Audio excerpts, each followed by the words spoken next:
messaging here that those assets don't belong to the Cromwell ward. The Local Government Act doesn't allow that. Those assets belong to the district. But people in Cromwell have always felt that those assets were theirs in a historical context. The Mayor says he wants to rein in the decision-making powers that these community boards have so that it better aligns with the Local Government Act. What we're doing now isn't illegal, but it is unusual. Does this mean these assets that Cromwell has, that it has more revenue than the other parts of the council?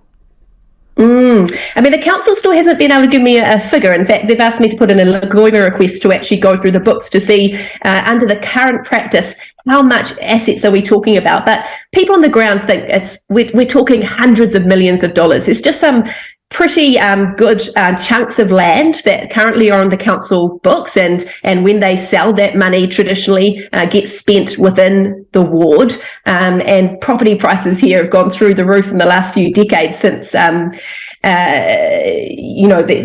the amalgamation into the district council. So yeah, we could be talking about quite the sizable nest egg here. So there is a lot at stake.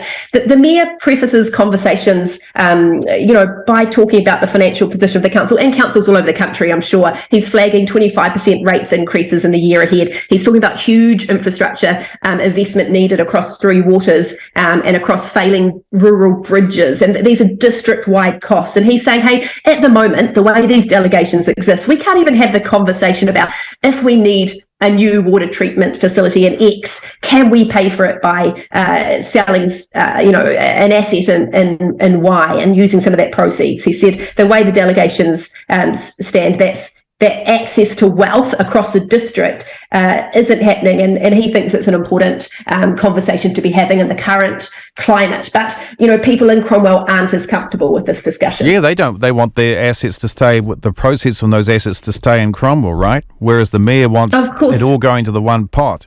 Is there any kind of protest against this in Cromwell? Yeah, so again, it was the first meeting back at the year that this proposal was put to the community boards, and so far, the 3 of the 4 community boards have said, yeah, nothing to see here, we're happy to support this change. But the Cromwell...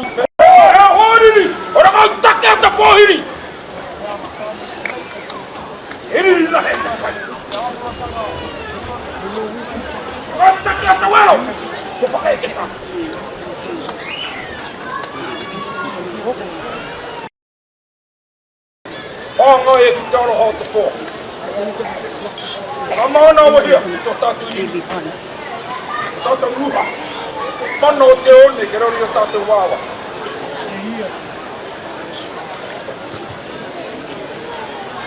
Mārama!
Hei whairangi, o te maere, o te mahurangi, ua tai a mai, o ngai. Oh, sorry. O ngai.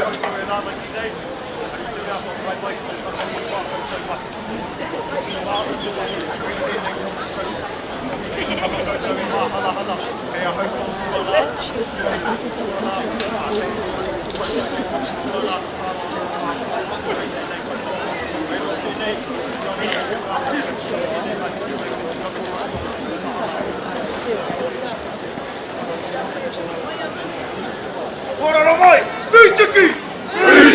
Waitangi! Waitangi! Iau te ao Māori, kia koutou whiti! Waitangi, down Māori!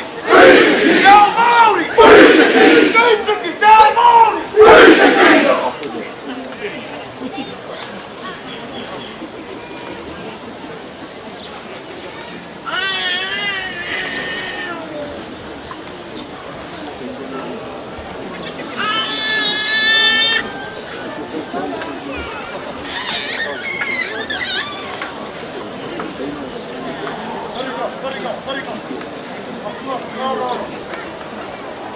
Tino Yanga to out the Moana! Hoi boy, Pōkia, Waitangi Muire! Ho! Tino Yanga to out the Moana! Hoi boy, Pōkia, Waitangi Muire! Ho! Ngā pui ko haurau! Ngā pui kai tamata! Ngā pui ko haurau! Ngā pui kai tamata! Ngā uri o te raupatu! Mana tu! Mana toa! Mana ake ake! Uri o te raupatu! Mana tu! Mana toa! Mana ake ake!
get out of her face.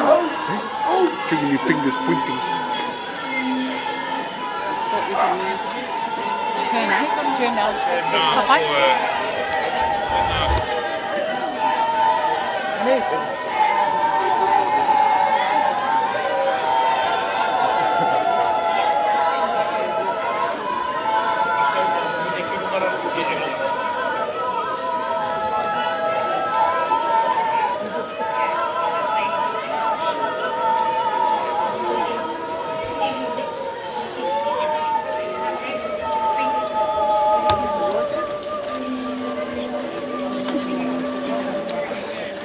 Don't let them through, Dark. Don't let them through. Stay on the back.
Takaya.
Whananga tūnei. Koutou, toko rima noho nei. Ki runga ki te kāwanatanga a koutou whai mana. O e tēnei, e whakatau kau i roto i te karakia. Karakia tai o tātou mātua e te tōka nei sei, wai a rātou. Ko te wehi ano ki aihua te timatanga o te whakaronui, e ngari ko te mātauranga ko te mōhi o pū ki aia ki te mea tapu o te tapu kororo tēnei te karaiputure. Tui e tarangi e tūnei, tui e te papai tokoto nei, tuia. Tui e runga, tui e raro, tui e waho, tui e ro, tui e te atua tau mana, tau ihi, tau tapu rungi a mātou huitahi nei, ko te kāwanatanga, ko te mana tēnei, e noho nei ngā taha e rua. Ke tia ho mai tau māramatanga i runga e tēnei, karangatanga, karangahia e tātou katoa ki konei roti te rānei. I runga, i tāno mai kuku, runga ruarangi, tēnei kua tau. Tuku iho ao manakitanga, ao aratakinga mea raniatanga, runga i tēnei mātou, te ronga aku tēnei rā te rā pōpō. Inu i tēnei ki a koe iho runga tingu o tāu tamo o tō mātou kai whakora u karaiti. E iho atuhungi a mātou, e te karaiti tuhungi a mātou, e iho atuhungi a mātou, e tō mātou matu e te rangi, ki a tapu tau i ngoa, ki a tā mai tau rangatiratanga, me tie tāu e pai ai ki runga ki te whenua, ia rite anō ki tō te rangi, o mai ki a mātou ai nei, he toro mā mātou no tēnei rā, muru o mātou hara, me mātou ki e muru nei o te hunga harana ki a mātou, Au ki mātou e ka wea ki whakawaia, engari whakaorangi a mātou i te kino, ngau hoki te rangatiratanga, te kaha me te kuroria, ake. Himene mā tātou whakaaria mai. Kāria mai, kauri peka, Dia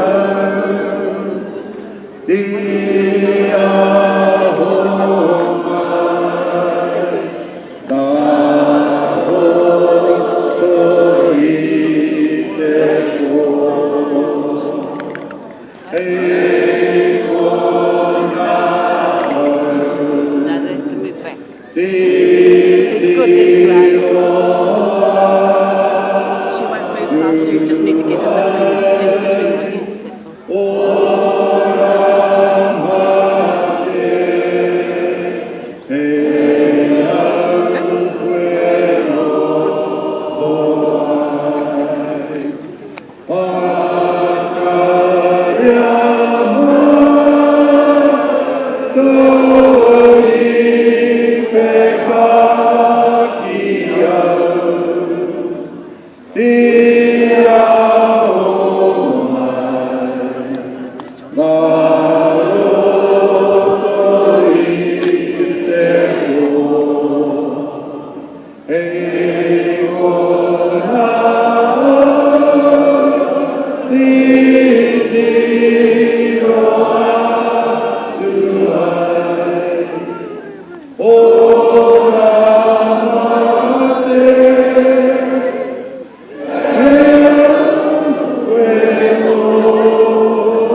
Te atu e korena e tā te whakaaro mea o koutou ngā koutou hiningaro. Ki urungi te mātou te aroha ki te atua. I tāna tamaputai ki tō tātou ariki ki a hikuraiti ki a mau. Ki uke a koutou katoa te manake a te atu kahara a te matua, a te tamātu waura tapu ae nei a ke tonu atu.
O te wahine I papara ki te hinu rau kawakaari rongi a waikato horo paunu kia tūrongo, he piko, he taniwha, te kīngitanga kua tae mai. Ngā tika hangunu, kua tae mai. E whai ara ko te urunga o te rāki runga hikurangi. Ko hine mati ora, te waine te pairu, nāna ia ki mai ki waho ko ngarangi kahiwa, ko te kani ataki rau nāna te kārero e harataku maunga I te maunga neke neke, he maunga tūtonu, te tai rāwhiti kua tae mai. Ia whiti rere atu au ki te tihi o pūtau aki. Ko wairaka rānei, ko muri wai rānei, whakatānei, ia ki runga I te waka o mātātua ai ki te kōrero, o te hita pō I rarua ia, te waka o mātātua, te whakatohea, te whānau wāpanui, ngāti awa, kua tae mai, kua tae mai. E whakarokoro nei o hutari ngā ki ngā wai a puhuta mai rā I te rotu nui a kahu. Ko hine mōpē te kaupō I tuatua, ki atu tane kai, e putai te kōrero, te aroa māngai nui, te aroa waka kua tae mai, kua tae mai. Ke whakau ka pua taku rere, ki runga ki a tokariro ki a rua pehu ki a rauru ki itahi. Ko rua puhu tahanga te wahine rawa ki te hāpai taiaha. Ko tau kāka te kawe atu ia ia ki a whatihua I te tiora tanga o te pipi parauroa. Kui, whiti ora ki te au Māori e. Kua tae mai te iwi whānui au tararaki gawa o tae nui tararaki kua tae mai. Ia whai atu au ki te tihotanga o te wai. Ara ki anei ko whakaehu. Ke aronga wai au I ngā kōrora mere rikiriki ko te wahine taimu e te hunga poropiti. Ko te tohu o tana ringa kaha, ko tohu pōtiki wīre murātana, te iwi mārehu kua tae mai, kua tae mai. E whai atu au I te wai ka pititanga ki te rohe ataraika. Ko rangi tope ora te wahine whai mana nānei ki ni moko I te tiriti o Waitangi ka whakawhiti atu, ki te mautare o ka piti. Ngā iwi, o te whakanui ātara, putano ai tolo he whanui o te wai ka pititanga o taraika, kua tae mai, kua tae mai. Ia, whakawhiti atu au I te mōna ora kamakaka tae atu au ki runga ki te mātenga nui o te motu. Ora ki aurangi e tū pane mai rā. E te tino whakaipu ana ki tana wahine. Ora ki o poutini e ko te pouna mua te ngā kawe korora ki nei. Te iwi o ai tahu whānui. Kua tae mai, kua tae mai. E ki hoki ai au ki te tau mui o te waka māui. O tai atu au ki te whakanui a taraka tū ki runga ki tangi I te keo. He au te tangi o ngā manu e ki ai te kōrero au ahi kai pōneke rā, kei raro I ho te kāwana e haramai. Ia, whai tunu atu au I tapu rere ki runga, ki ngā pukahau wangi kei te wararapa, a rā kia huru mai kaumata, I putai te kōrero I ngā tika hungunu, I arangi tāne, o te wāhi haere ai aku me ka whai te wheke ki te anga, ki rangi whakaoma, I putai te kōrero, o kume ko matu ko mākoro ko māia, Honuku tawhiti, e hoki mai au kia hoki anga whakapau karakia, te hoki anga nui a kupe, te punei tau marawa, kua tae mai, kua tae mai, kua tae mai. Kia whakawhiti atu au ki raro, ka taikau watu au ki panguru ki papata, ki te wahine tuatahi, pere heetiri o te rōpū wahine Māori toko I te ora, te whae o te motu, I konei te hakapuera tanga mai o te whare rununga I tu nei, rai ui o te hiku, kua tae mai, kua tae mai, kua tae mai. Ke oki mai au ki te ano mai kuku. Ki te wāhi whakaterehi ai tua kao ngā tuki pato whaurua. He mea whaua no e waikato. Nā te pua he rangi I tātaki ake. Te iwi Māori kua tae mai, kua tae mai, kua tae mai. Te kāpuna kara haramai. Wahoki aku mahara ki te rai, haina ti hai te tiriti. Ki maungungu ki hoki anga. I te takau mārua pēpuere, tahi manu waru rau whā te kau te tau. Tērā pōtunu ake, ka moe hewa muhi tāwhai, rangatira o te māhura ki waimā. O tala moe hewa, ka matiki te hea e ia, tērā te tahi wāpea ka takahia te mana o te tiriti o Waitangi. No te takau mātoru o ngā rau pēpuere, ka tono hia kāwana hopi hana ke haere mai ki waimā. Ka putatana kōrero, muku a taku moko. Ko matiki te hea e hau, tērā te tiriti ka takahia. Ko te kupa kāwana hopi ana ka hore, me noho tonu tōmoko, ki nunga I te tiriti, e mana tonu ai te tiriti I tēnei rā, haere ake. Ko te whakahoki, a muhi tāwhai, e te kāwana, ko o kupu, ka rewa, pēnei me te whau I te kupenga. Ko oko kupu, ka to tohu ki te papa moana pene me te kohatu.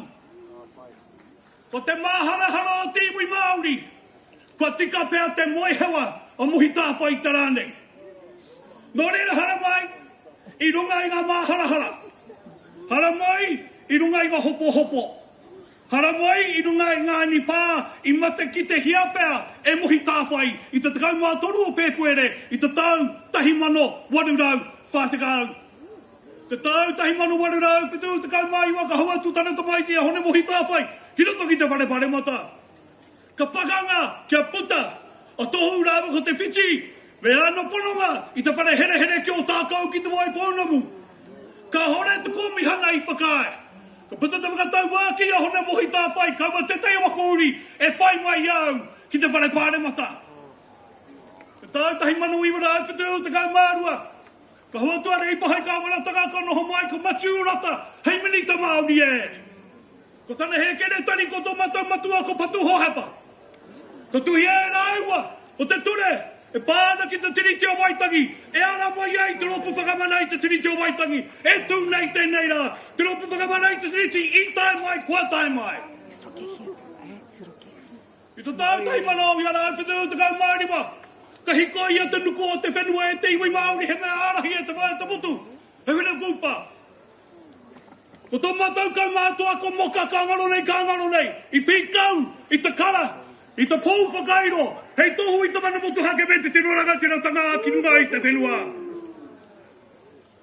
Nō reira, e te pirimia, hara mai i runga i ngā kupu kōrero ngā mātua tupuna. Winitana, kōrua ko Shane, hara mai i runga i ngā kupu kōrero e mohi o tiane kōrua, e pāna ki te hakaputanga me te titi o Waitangi. E kara, David Seymour, hara mai, i te whakarongo, ki ngā kupu kōrero, a o mātou tupuna, e pāna ki te hakaputanga, me te tiriti o Waitangi, e kōrero tia nei, ko te tino rangatiratanga, o ngā rangatira, o ngā hapu, i mokohia ki roto i te tiriti o Waitangi. Hara mai! Hara mai, tēnā koutou, kia ora hui mai rā tātou kapa.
O re pōkeka unuku e tua i tāpui tāmaka e tau mai.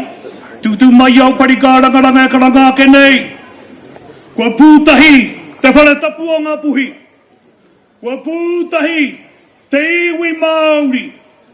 E ki ana te kōrero ka mimiti tētahi ka tōtō tētahi.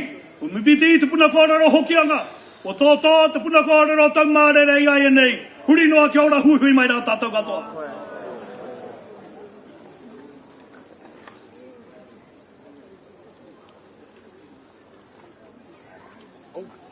I he mauri ora ki te whai au ki te ao mara. E ki te ao mai tātou i te aroaro o te whare o te tiriti o Waitangi ko ia tēnei te pātorotoro nei ana ringa ringa. Ki runga ki ngā iwi o te motu. Ki runga ki te kāwanataka kua whakaeke mai nei ki runga ki a tātou i tēnei rā. Tēnei te tautoko i te reo rāhiri o ngā mogopuna rahi. Haere mai, haere mai, haere mai, haere mai. Haere mai rai te paki o te rā. Te paki o te rā. I tū ki runga ki ngā hui a te motu. Ka whakawhai ti tia mai rā ki te taurere o te karakia a te pīhopa e kito. Ko ia tēnei ko te kotahitanga e pia tāta mai nei ki runga ki te iti, ki runga ki te rā. Reira ka inga kuranga tira, koutou o te whare o te kāwanatanga. Haere mai, haere mai, haere mai, haere mai. Takahia mai rā te papanukunuku hanga whenua o ngā mātu au ngā tūpuna i te wāhi aratu. Takahia mai rā i te aroaro o ngā puhi o te taitoke rau whānui tonu ko ia tēnei kua hihi kua ke nei i te whakatau i a koutou ki runga ki tō tātou papatapu.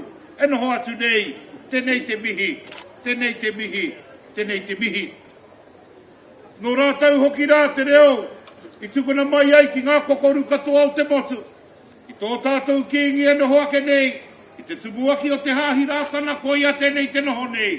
I ngā māngai o ngā whānau, o ngā hapu, o ngā iwi, o ngā hapori, ko ia tēnei kua tatu mai rā, i runga i te reo karanga, o te whare tapu o ngā puhi, kia kotahi mai te whakātu nātu, o te ao Māori kia koutou, kei te kāwanatanga. Koutou e te pirimia, koutou e ngā upoko, o ngā pāti āpitihanga ki te kāwanatanga.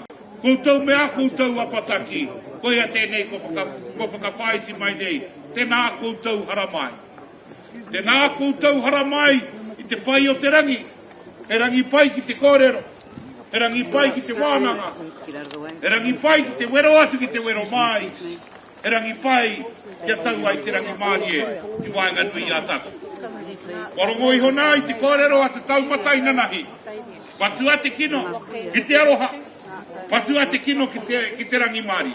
Tō reira e mihi atu ana rā ki a koutou, haere mai, haere mai, haere mai, haere mai. E rauranga tira mā warongo iho nā koutou i te reo, pokariterite a te taumata ki ngā iwi o te motu, ki ngā wāhi o te motu, ki ngā kārangarangatanga o te motu, kua hui hui mai nei ki runga ki a koutou, tēnei te mihi, tēnei te mihi. Aha tiara, kei te kite atu i a koutou, kua pūrena te kapu, e te arohau te ngā kau, kia kite atu i a koutou, kia rongo mai a kanohi, kia rongo mai a tari, kia rongo mai a wairua, ki ngā kōrero, a te ao Māori, ko ia tēnei te pāriki ake nei, tēnā koutou, tēnā koutou, tēnā koutou.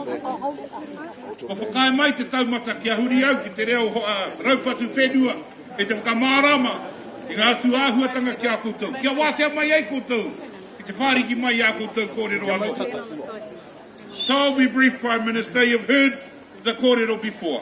And we take note that how many times has the Prime Minister has to respond to the same kōrero.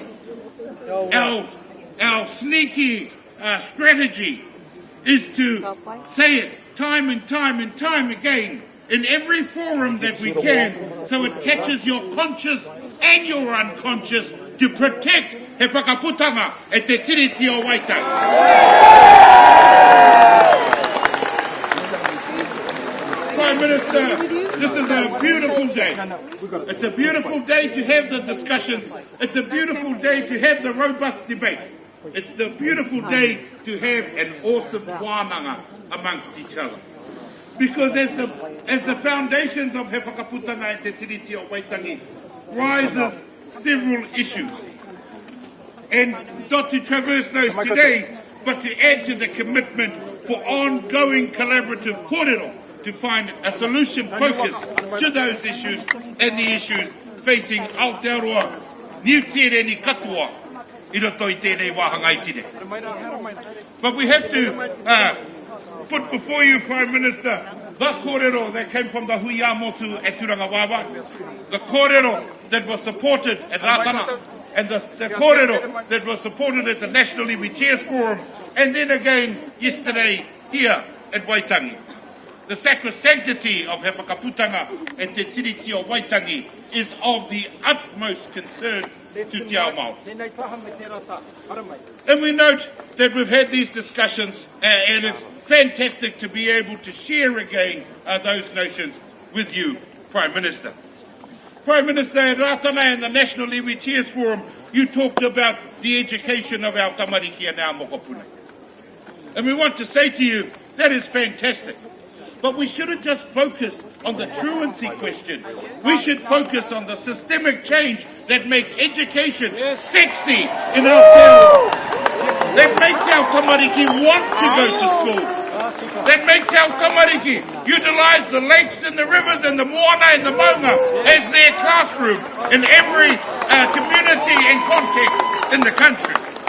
And we want to help you, to work with you, to make sure that there are solution foci that goes forward for our tamariki and mokopuna to not only attend school, but to achieve the highest education pursuits, not only in a Western education model, but in our cultural context as well. When best practice and tikanga come together, man, our tamariki are just so bloody awesome. Koreira, e mihi ana ki tērā whakaaro. Prime Minister, we've been watching from the beginning of the year right up until now the keyboard warriors of this country that won't attend hui like this. And so it's absolutely fantastic to have the leadership here. There's an air and a notion in some areas that the kingitanga should rise above the politics of this nation. And that's what the kingitanga and Te Ao Māori absolutely intend to do. We're going to leave the politicking to you fellas. Our goal is to set the pathway to tino rangatiratanga and to mana motuhake. When the rub and the clash come, as Mohi Tāwhai predicted in 1840, that's when more robust discussions and more collaborative kōrero will have to happen. And we are not going to shy away from the kaupapa and the discussions there, Prime Minister. Prime Minister, it is absolutely fantastic that we are here today, that we look at each whānau, hapu, iwi and community to follow their pathway of mana motuhake in the way that they see fit and in the context that they decide. Because it's about decision making within the communities to achieve tino rangatiratanga and mana motuhake and the foundational documents of both He Whakaputanga and Te Tiriti o Waitangi leave that to us. Prime Minister, ka nui te mihi kia koe. Mr. Seymour, ka nui te mihi kia koe. We know and we've heard the kaupapa through the media and again at the National Iwi Chairs Forum, and absolutely to acknowledge that that's your view and some of those views of the people in your camp. I think, like I told you at the new National Iwi Chairs Forum, I think it's a bit premature to start rolling out the ACT registration papers for Te Whānau sitting here on the marae today. But we understand that that's your view, and we respect that you have a view. From my point of view, David, ko te kaupapa, if we expend the same time, energy and resource into honouring the treaty, then the discussions about tinkering and tampering with principles will be put aside. Kureira kia matara tatu. Kia matara tatu, I roto i a tātou kōrero.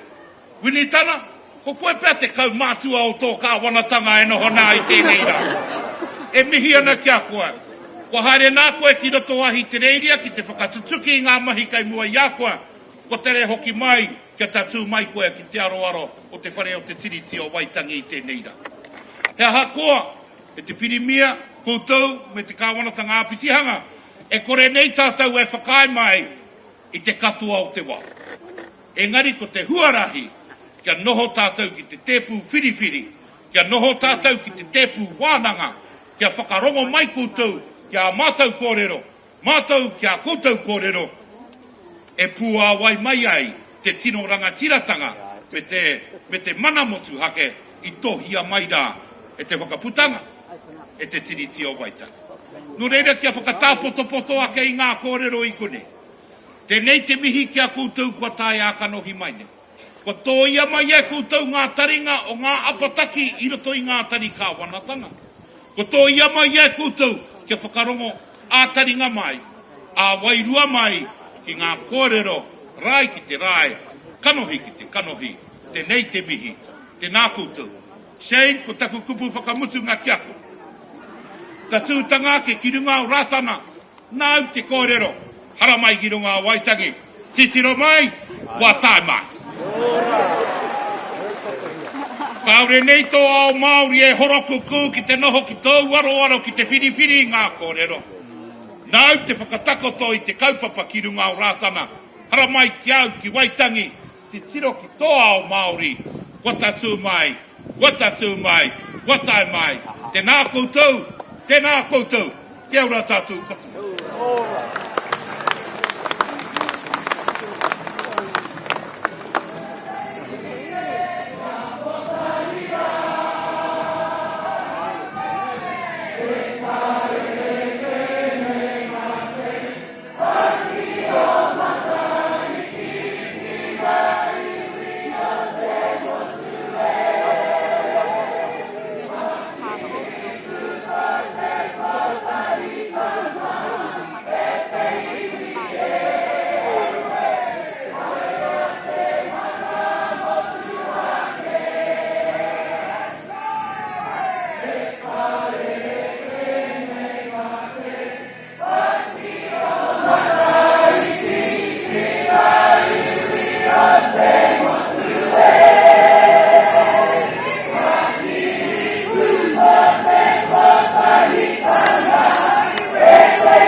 Tōku pihopa. Wa hangaia e koe I te arawhata ki te runga rawa. Kia tiakina mai te nohoanga a te whakaminenga i te rānei. Kia pai ai te rere o ngā kaupapa, kia tauiho mai ki runga i te rangi Māori e. Hoi no tāku e tautoko atu ana. E tautoko atu ana, e āmene atu ana, kia tōtōia mai te wairua tapu ki roto, ki tēnei hui huinga o tātou. Me te ino e tonu, kia tiakina, te wāhi ngaro, ngā kaupapa, ngā kōrero, i puta mai, aini ka puta mai. E tōku pihopa, tēnei ka mihi atu ki a koe. I whakatutuki hia i te wahanga, i tōku tupuna kia tau henare, kia tāpira nangata, kia whakatūngia tēnei whare, e whare runanga mo te ao katoa. E mihi atu ana ki a koe e tōku pihopa, kāti, e tau. Ati hea wā Māori ora. Tupu Māori ora ki te whai au ki te ao mārama. Warangona tō tātou marae i te rānei. Wa tō te puna ki hokianga kamimiti te puna ki tau mārere. I te wānei, ka tō te puna o tau mārere, ka tō te puna o te ao Māori. Kia ki atu ka te tēnei aku niho. Te ki atu, arara ngā puhi, haia! Kia tiki nā turau i ngā kōrero a tōku tupuna a te kēmara. E mōhio whānui tia nei e ngā puhi ko kai teke. Ka ki ia kia hopi ana, tēnā, a kua tamaiti koe, ka kōrero a koe ka mate. Me te ki atu kia koutou e oku manuhiri ka tau mai. Toi tū te ao Māori. Toi tū te whakapapa Māori. Anā ko te āhuatanga ki te kāwanatanga. Kātū kāhinga, kātū kāhinga. Kātū tonu te ao Māori. Kātū tonu te whakapapa Māori. Ake, ake, ake. Hoi no e te primia kua rungo koe ngā kōrero o te motu whānui, o ngā puhi hoki. Kua rungo atu koe i te kōrero a tōku tuakana, i te wai whakatūhi ai, te traipio nara o Waitangi. Kia mōhio mai koe, i tau mai ki roto i au, ki roto i te whare tapu o ngā puhi. Me te ki atu, ki hei a ngā puhi i tuku i tēnā mana ki te tai atu. Ka pēra tonu i te rāne. Kia toi tū te mana o ngā puhi. Ki hei mātau i tuku. I tō mātau mana ki te tahi atu. I runga i te mana o ngā puhi e noho mai nei e ki atu anau ki a koe. Here mai. Here mai. Noho tahi mai. Noho tahi mai o minita. Noho tahi mai tō kāwanatanga. Kia whakarongo ake ki ngā kōrero a te ao Māori. Kia wānanga tahi. Kia ata whiriwhiri. Ka pēhea nei tātou putaake ki te ao mārama. Haere mai. Haere mai. Haere mai. E taku matua e sei. Ka tīkina atu au i ngā kōrero a tō tāua tupuna a kauiti. I pakanga au ki ngā atua o te pō, engari ki hai au i mate. Koi nā te ki, a te iwi Māori. Koi nā te ki, o tō tāwarahi o ngā puhi. Koi nā te ki, o tō tāwarahi o ngā tihine. I pakanga au ki ngā atua o te pō, ki hai au i mate. Here mai e taku matua. Hoki mai ki runga, ki tō tono, ki te iwi Māori kia noho tahi, kia haere mai ki runga i a tāua o Waitangi. Kua tūtuki hia. Kua tūtuki hia. E o kuranga tira. Ai, kare kore a tai hoa kenei ka rongo tonu tātau i ngā kaupapa, motu ake ki te ao Māori. E mihi atu ana kia koutou katoa, e ngā mema o te pare mata haere mai. Ka mutu e kara e wini tana. Hoki mai ki tō iwi, kia ngāti wai e noho nei. Hoki mai ki tō iwi, kia ngā puhi e tūnei. Kāti, kia waihona atu tēnei kōrero ki mua i te araro o tēnei kāwanatanga. Te wā o ngā mātua tūpuna, i tū mātau ki te pakanga. I tau mai te kotifere, ki runga i au, ki runga te rua peka peka. A koe i whakawāte hia nei tōku tipuna e kawiti. Kei kone turu te pātai mehe mea i hinga mātau. Tā koe mea tuana ki a koe, ki a koutou, ki a tātou. Ki hei mātau i hinga. Kei kone tonu mātau. Arahi nei ngā kaupapa o tō tātou iwi. Kia kōkiri whakamua. Kia kaua. E huri. Kia hoki whakamuri. E ngā rangatira. E ngā tini whanaunga kua tau mai nei. Kāti.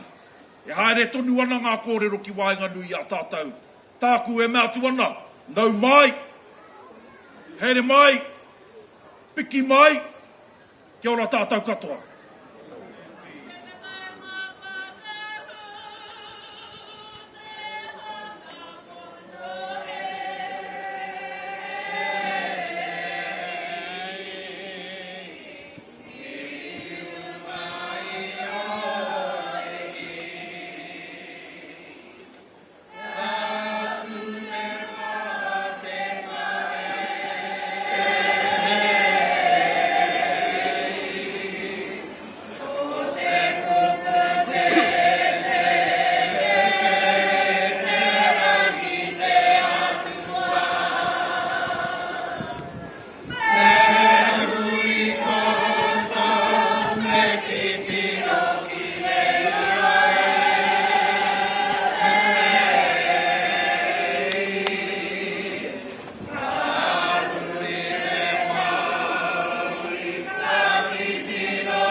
Ia piti hono tātai hono, rātau kua riro atu ki te pō.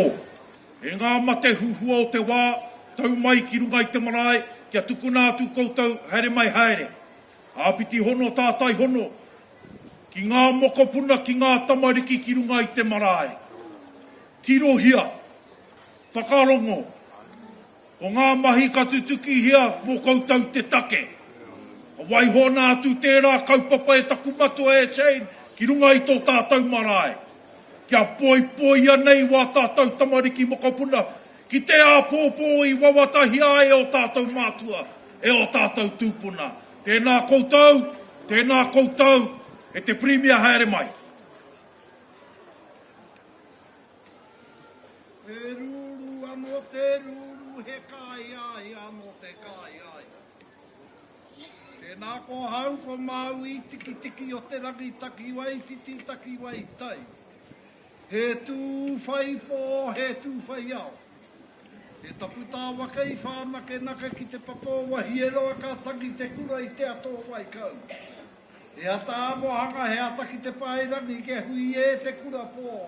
I ti whaona ki te paparei o te ihorangi e i riho nei. ki e kao te rā. Kia turu a tai, turu auta.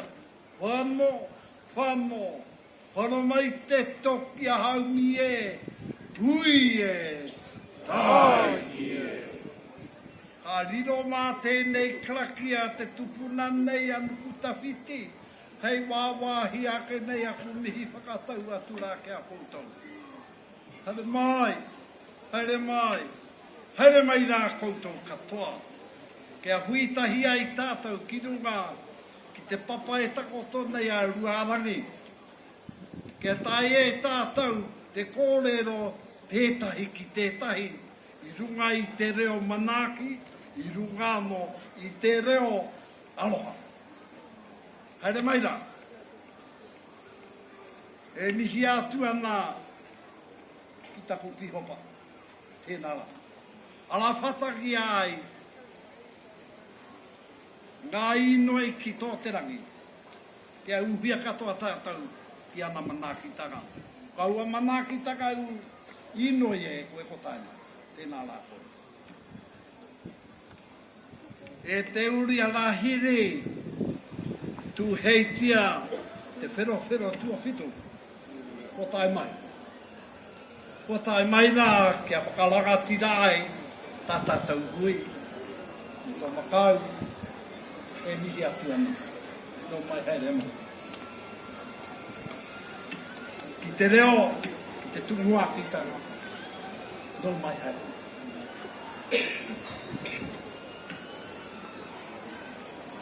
O rango nā ke koutou ki te reo te motu. Me te hia ke mohotahi ai tātou. O taku ino i tēnei kia tātou, me nā huru hora pa au taku titiro, ki tō tātou marae, e hora pa nei.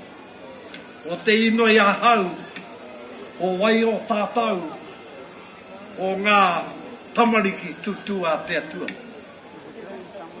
Mā tātou tērā mā koutou anō e whiriwhiri kōwai. Tēnei te iwi Māori, e popo nei huri horapa ka kitai i te mātatoru. Nā runga anō i te aoha ki te whenua, i runga anō ki te aoha ki te rangi. Ngā tao ngā whakarereiho o ngā mātua tupuna. E rangi nā runga anō tēnā, ka hore nei koe kite, e te ke mai ana nganiho. O te hiehia kia nohotahi ai kia koutou. O te hiehia i rongo nei koutou. Wai hoa atu i ngā mahi tōranga pū kia koutou. E gari o mātou tūmanako me o mātou hiehia kia riro mā koutou pū e whakamanahia. Nō reira here mai runga i tērā wairua. E aku whanaunga, e winitana. E seai, ke aku e rano hoki. E rauiri, here mai. Hoki mai ki te kāinga. Hoki mai ki te kāinga, ke aku. Longo ai, ki te hauangiangi o te kāinga. Ke tāia te āwhinatu nei a koutou. I roto i o koutou mahi me te mea moro hoki e hara i te mea māma e taimaha.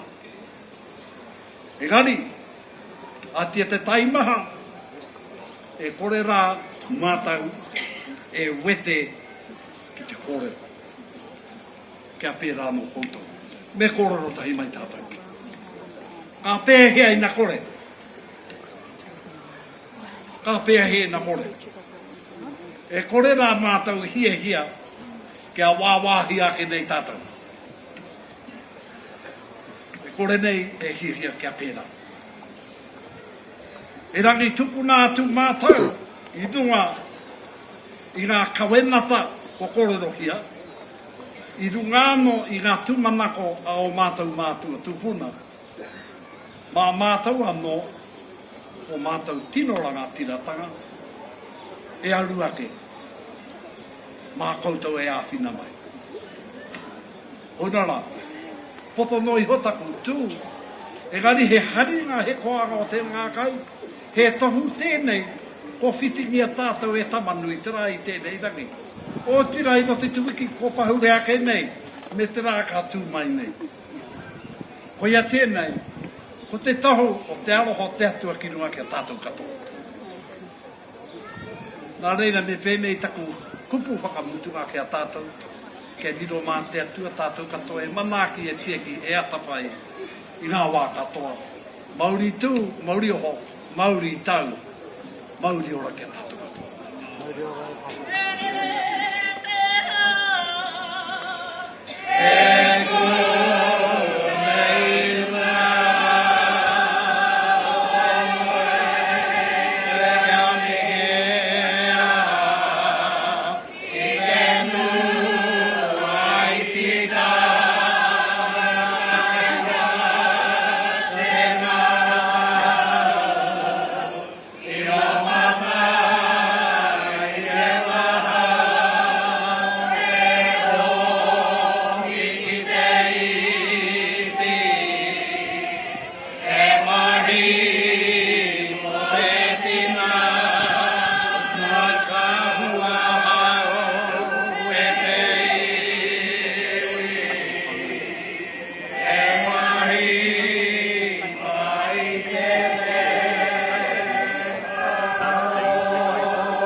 Runga i tērā, e te kāwanatanga, nau mai, haere mai ki runga, ki aruarangi, ki runga i a Waitangi.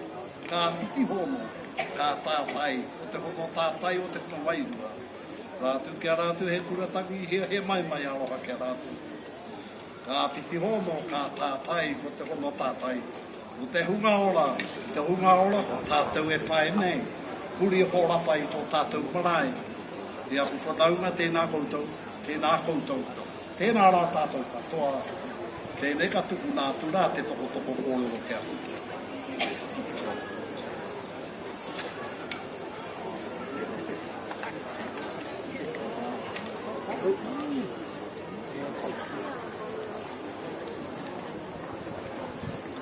I pō kua au kawate ki te whai au ki te ao marama. Kei taku pau whakawairua matua kito. Nau anō i whakahua ki te ātea kia wātea te kōrero i runga i te aroha me te rangi Mārie. Me te whai huki i ngā waiata rāwiri, tērā waiata 23, aha koa haere au i te awawa o te atarangi o te mate. Kaore ngā kino e wehe ai au, i te mea hei taku taha koe.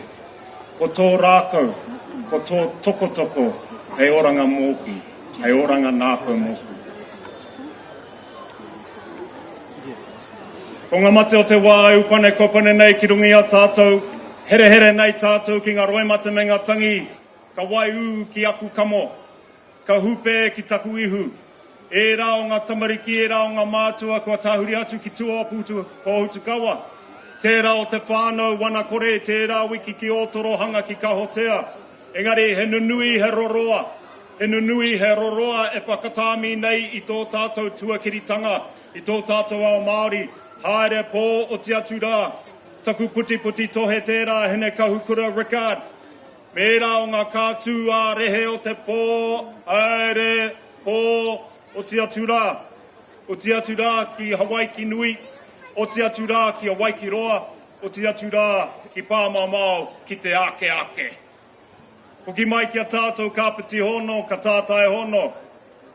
Ngā pui nui tonu, mai te reinga ki te Waitemata, mai pūheke ki maunga keke, mai ārai te uru ki moko ika hei koaru.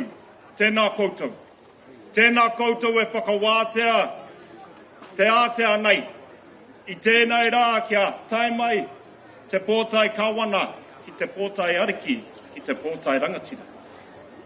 Nā reira tēnā koutou kei taku paki o matariki, mākau ariki, kōrua tahi, koutou tahi, ko ngā tūmoaki, a ngā roimata e rua I tā koha mai ki a rua pehu. Ko tara pipipi, ko mere rikiriki. E mihi ana. E mihi ana e whakatōpū nei ki te mana, I te whenua o ngā pui nui tonu. Kia pua wai mai ko te kotahitanga o ngā rangatira o ngā hapu a New Tirini a Aotearoa. E mihi ana. Tēnei mātou e kawai nei, me ki e ai ki te kōrero ngā wuruhi, ngā punga were, ngā raiono hoki o te whare miere. Koira te kōrero ki te ate engari, kia pātai atu au ki a koutou, koe nei pēr te kanohi o te raiona, te kanohi o te wuruhi, te kanohi o punga were. Āna, he manawa piharau tōku. He hui a kai manawa. He raukura. He hene manu. Whai au I aku tupuna I tāia mai o rātou moko ki te tiriti o Waitangi ko wite ota ko rāwiri paturo o tērā I roto o Manawatu. Koira, e taku rangatira o Ngāti Kaungunu, e rā o ngā kātū whanaungatanga I wainganui a tātou ki roto o Ngāti Hene Manu, ki roto o Ngāti Upo Pōwhiri. Engari katoa koutou ngā iwi e whakarau ka mai nei, e nei take nunui o te wā e kūpapa ana au ki a koutou.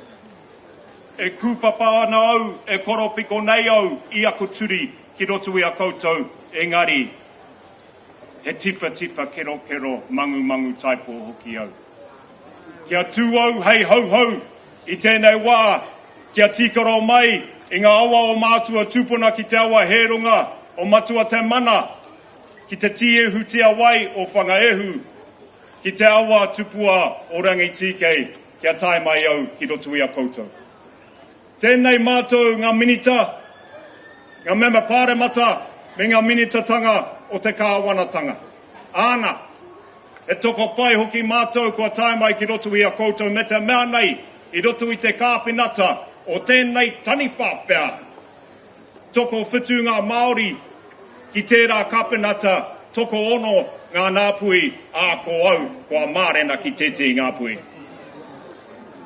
Nā reira kua whakanāpuhi au I a koutou, ma koutou anō e whakatōtika e whakamaitara I te tiriti o Waitangi ki roto I a mātou o te kāpinata. Mai oha mai, karanga mai, Pōwhiri mai. E rua pēr ngā kaupapa hei a te kōrero mōku I tēnei wā ka tahi ka riro ki taku matua tarara. Me tā mātou, puti nei, o koro rāreka. Tuatahi, ko te kotahitanga. Kua kite hoki te kotahitanga, o ngā rangatira o te motu, tēnei e tau nei, me te kawe atu I te tiriti o Waitangi, ki ngā wāhi whātakau mārima, mai mangungu ki rua puke, mai tāwhiri hoi, ki te matawa Māui. Tēnei wā, kua tae mai te kāwanatanga ki te noho tahi, ki te wānanga tahi, tāria te wā, ka puta ngā kōrero. Engari kaua e riro mā te ātea e rā kōrero e iri iri. Kawia ki ngā tari o ngā iwi. Taria, haria ki ngā kāinga o te motu. Kia kiteo ki au i te tīhātea Professor Jane Kelsey i te rānei ko te tiriti o Waitangi ia rā. Kia kaua e noho mo te wiki ko tahi, o te rā ko tahi, te kaupapa e tau patu. E pēnā me taku mārena, he wā ka piki, he wā ka heke. Engari kei te ukaipo, te kupu whakamutunga. Kei te uhia, kei te kauai a niwa reka. Te kupu whakamutunga koe rā te ukaipo, tōna pūtaketake. Nā reira, koe ia hoki, te kotahitanga, te pūtaketake matua o te tiriti, kia noho tahi, kia piritahi, i tēnei rangi mokapuna, i tēnei rangi paki. Tuarua, tāku e kauhau nei, ngā moimoi ia o te tau, 2040. Kaore roa, ko koraua haere tāua rāhui. Kaore roa. Engari tāku e kite anei tēnei wā, kei te au e mai, kei te kōhai mai, ngā nākau a tēnā Māori i ngā kaupapa tau patu. He oka kei taku tuara, aha ko haere kihea. He oka. Engari, kia kaue mai, te oka o te aroha. Kia noho mai, kai ai, hākri ai, i ngā parawa me ngā ika, o hoki anga whakapau karaki o tau mārere. Kia noho i te aroha te rangi Māori. Me te ki, a tēti, taku mara takatāpuhi nei, a pēni. Kei te orotonu koe, kei te orotonu au. Whai nei ngā kōrero a taku matua tupuna tītoko waru. E kore au e mate. Kaore au e mate. Ka mate ko te mate, ka ora taku toa.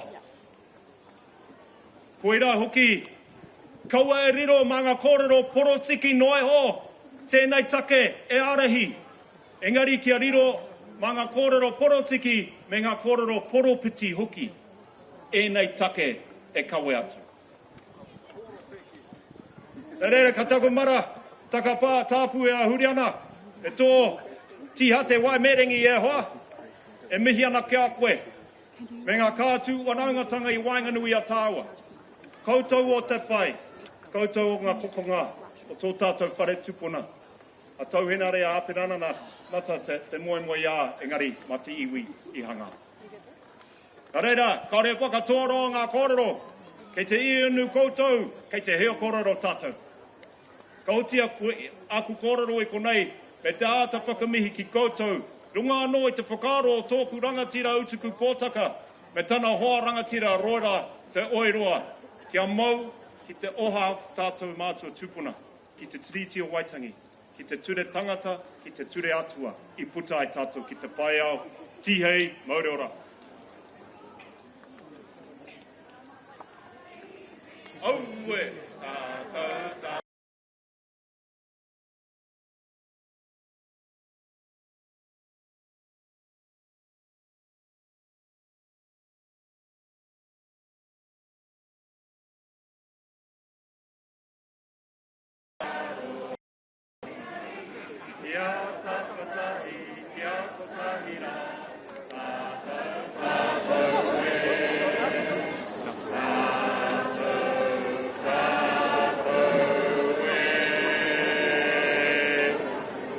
Kei konei, te Premier, e hoa mā, tō mātou upoko o te kāwanatanga haumi.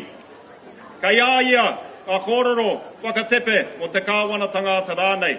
Pātai hia, paki rehua tia, wānanga tia ngā kōrero. Tēnā tātou katoa.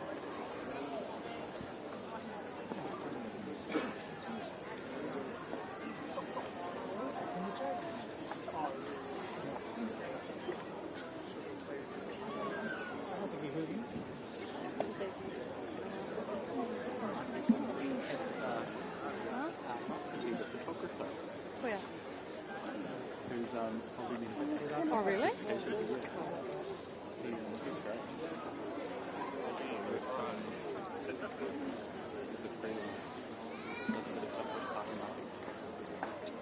Oh, yeah. Huh? Up on the, yeah.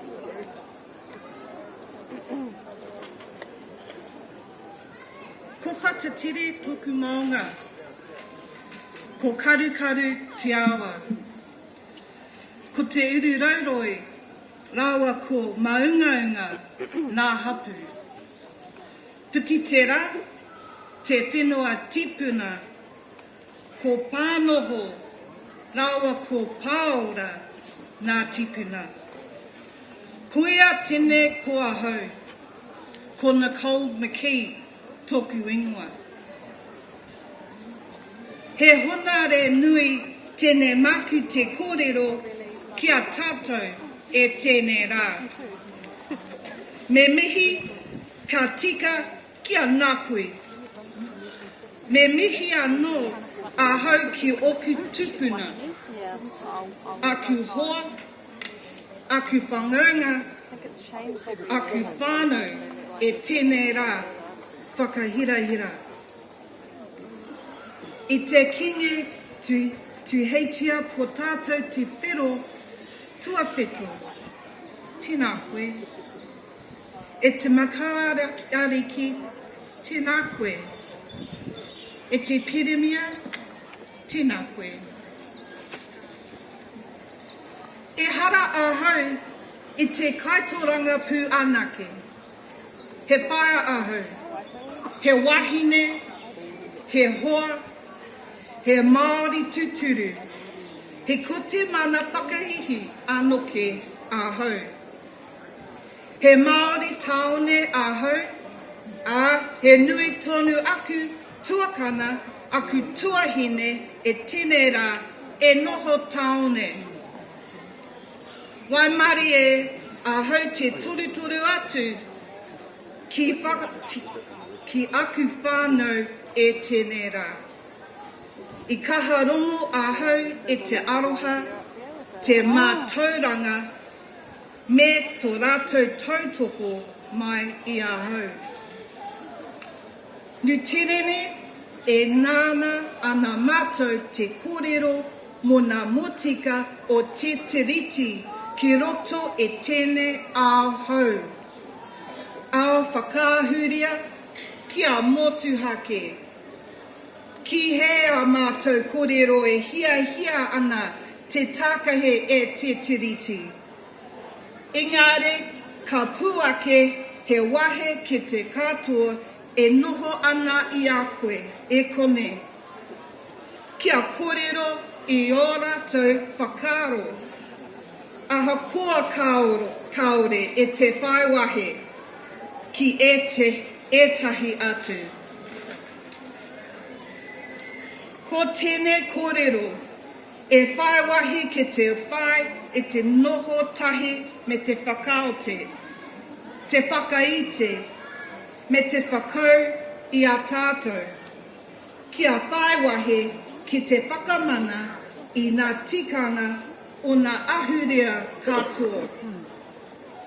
E whakapau kaha ana mātou te Roku Act ki te whakariti ngā motika mo te katoa kia whaiwahe ke tēnei kōrero e runga e te whakaite. Mai e te whakatūwhera o te Paramata 54. Kua rongo ahau ki ngā kōrero tuatahe a ngā mima hau. E hara mai tētahi ahua, te whakapapa wainga i a mātou. E kitia ana, e whakai ana i roto i te whare me tāku whakahihi. I te whakarongo ki ngā māngai no ngā rohe o te motu. Kua rongo ahau i te whānuitanga o ngā whakaro e pā ana ki a rātou whakatupuranga ke tēnei whenua. I reira, whakaro ahau ki te hunga, noho tua whenua, noho taone, rāne o tō tātou motu, a ki te ia whakatupuranga he whakaro e pā ana ki ngā kawinata. He oranga ki roto i tō tātou mana kore, ā ka whakatairangatia e mātou. E kā napa ana tō tātou anamata, ā e tūmanako ana he aotina mō tātou katoa. E mānako nui ana aho mō aku tamariki e whā, o rātou tamariki, me o moko puna hoke, kia kotahe, kia aroha tātou i a tātou. He mōmuia anō hoke, kia haere tonu tātou i runga i te whakaiti me te whakau ki ngā tikanga o ngā ahuria katoa. He anamata e taia e te kātua ki te kōrero, ki te wanganga e ine kaupapa. Kia kokere nātahi te motu, kia kore tētahi ahurea e takahi ki raro e rangi kia whiwhi tātou katoa ki te oranga tunutanga e tika ana mo te katoa. Koau, kōna kaumaki, e mehi atu nei, tēnā koutou, tēnā tātou katoa.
e te pihopa, tēnā koe whakatutuku I ngā kupu whakarite, mai o tātou hainga, anō rā te pai, te āhua reko, te nohonga tahitanga o te tuakana me te teina. Tēnā koe e kawe tonu I tēnā tūranga o tirā me huri ahau kia kaurua ngā tuarangi kei wainga tonu I ahau I a Ngāpuhi nui tonu. E te kiingi, ko te kuini o Ngāpuhi ko Waimirirangi. Tā Waimirirangi ko haere ki te rā. Tā haere ki te rā ko Takamoana. Tā Takamoana ko te more ka moi tana kahurangi ia te awa.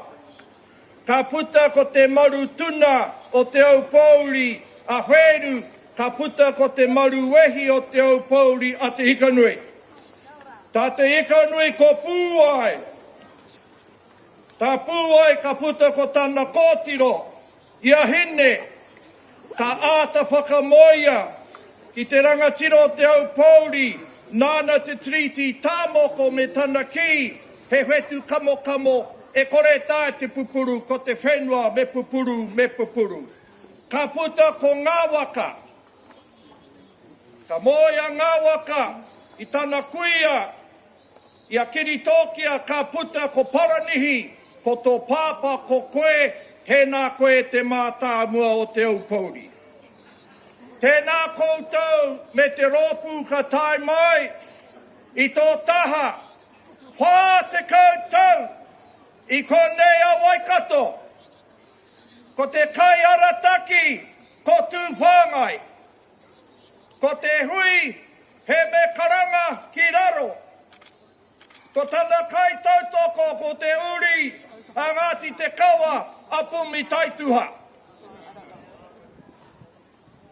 Tana kai tautoko. Ko te hiano atu o ngā moko puna. A mutu kapa. Nāna a te puea I arahi mai ki roto I ahau ki te tai toke rau. Ka kawea ki te tai toke atu I te tai toke rau ki te hiko o tika ka tonua. Tiki na he rimu no te rerenga wairua.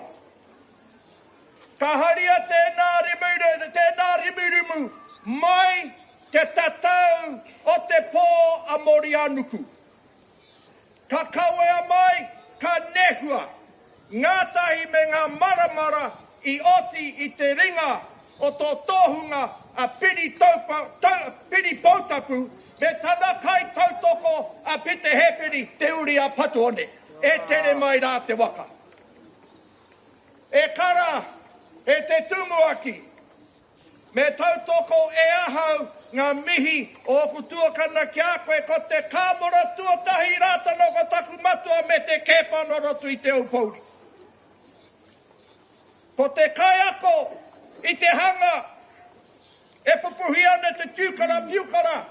Ko te matua keke o tēnei tangata, te uri a te tuihine, a tāwheau, a mihi wātara e noho nei ko winitana.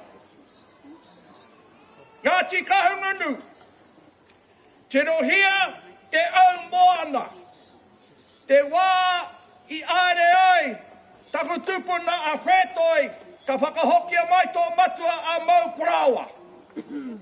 Kei konei ngā uri. A mau prawa, ka tangi, ka hore waku kai. Me pēhea lānei e orai. Te ki a Ngāpuhi, hara mai ki te pēhoairangi, he uru rākau. Hei tapai mā koutou. E vivi ai koe te pū, I te paura, I te kākahu, ngāti kahungunu. Tagahia mai ngā tapu ai. O mau parawa, I roto I tēnei rohe. Taranaki, ka mate ahone heke ngāpua. Ka tangi te whare o Ngāpuhi. Me aha te pauaru. I konei a timikara, te ki a timikara.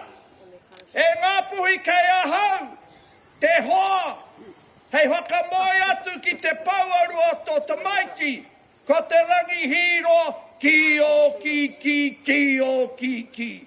Nāna I tuai, nāna I hapai ai. Te mana o Ngāpuhi tērā wai rotu I te whare mata. Kātahi ka mata ki te ngia e te uri taniwa. Tākina te ngahe I ngai o tonga. Tērā te kiritea, ka kitea ko te mokopune e noho nei a tauhena re. Tō tātou kai kōrero I te rangi nei e tama tēnā koe. Ngāti porou, ko wai te tupuna tu atu, ia piripi taumata akura. Tangata whakahokia mai, kia hau, kia ngāpuhi. Kātahi, ka arohaina I konei, ka tautoko tia kia hoki atu, hei kai rui ngā purupuro papai o te kawa, o te paipere tapu, ki rangi tuki a puano. Tēnā koutou, Ngāti Porou, hau ngā no, ngā pūkenga, nāna te whare I tūai ko ngā taiapa. Kia hatia ngai tahu te waipaunamu, kei konei tō trona te tūru kei roto I tēnei whare. He me ata takoha mai e o mātua, hei nohonga, ma te tangata e rite ana e roto I tēnei hore moko. Nā reire te motu, tika tonu tā te kai pāho o Waikato I ki ai. Nau mātou I whakamātautau e kare Shane ke haramai ki Waitangi, kua rangakina, te rangatira katoa mātou I a koutou pēnei te mātotoru. Nō reira, tēnā koutou, tēnā tātou, o tira maharatia tēnei. Ko te tiriti o Waitangi, he halako te tiriti o Pōneke. Ko te tiriti o Waitangi, e halako te tiriti o Kohimarama. E hala hoki I te tiriti o Waikato, ko te tiriti o Waitangi. Kei konei ngā kaitiaki, kei konei ngā roimata, kei konei hoki te pau e tuana, I whakamoia te tupuna, o lahui, ki tako tupuna, ngā puhi nui tonu, kia ho hautia ai te rongo, mautonu I roto I a hau I a ngā puhi nui tonu, kia Waikato, tēnā koutou, tēnā tātou katoa. E nei mihi oku, e kore, e taka ki te reo Pākehā, he mōhio nōku, e tatare ana koutou, whai talinga mai ai, ki ngā tāngata, tokotoru e noho nei. Ko te wero ki a mātou, koutou he taniwa, toru ke ngā upoko, toru ke ngā kanuhi, toru ke ngā reo. E te iwi Māori, nā wai I teka, hoi nāno te mahi o te kaitiaki, he mana, he patu tangata. Kei raro tatene tato ake nei, ko koha, ko tāpu I ārau, ngā mana e rua, nāna tōku waka mātātua I arahi mai ki roto I a ngā pohinui tonu. Kei roto I hoki anga, ko ngaru nui, ko ngaru roa, ko ngaru paiwhenua, ngā mana I whakatani whangia I ke tai mai, ngā waka o mātou mātua ki wainga tonu I tēnei rohe, I te tai tokerau. Pēnei rapu ona tātou, kei he te whakatani whatanga, kei a tātou tamariki. Kei he te whakatani whatanga, kei a tātou mokopuna. Tai wake nei tātou, te piu I ngā kōrero pērā, hāngai tonu ki te kaupapa, taro ake nei ka kōrero ti e te tokotoru nei.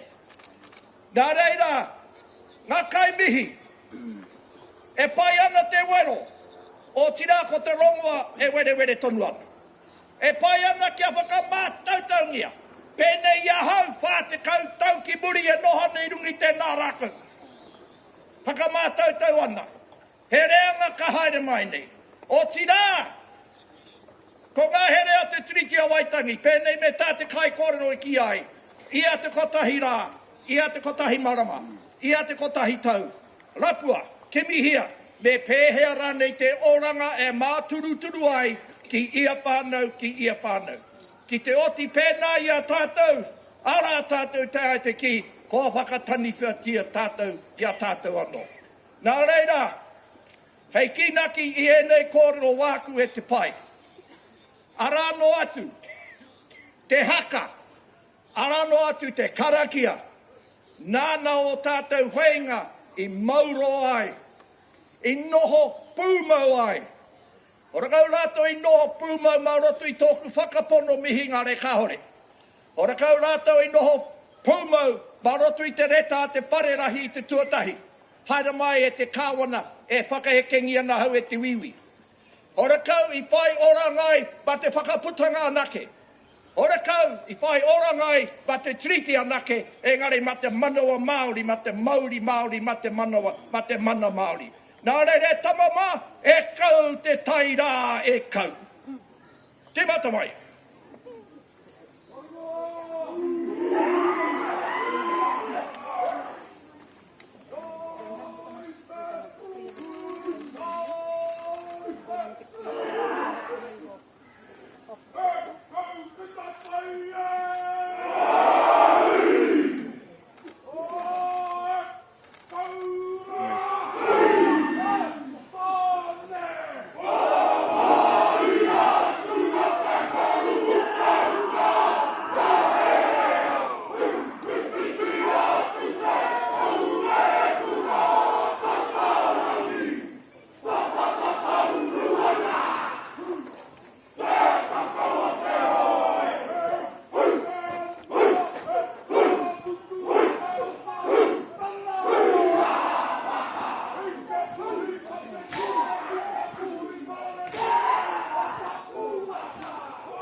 Kāti.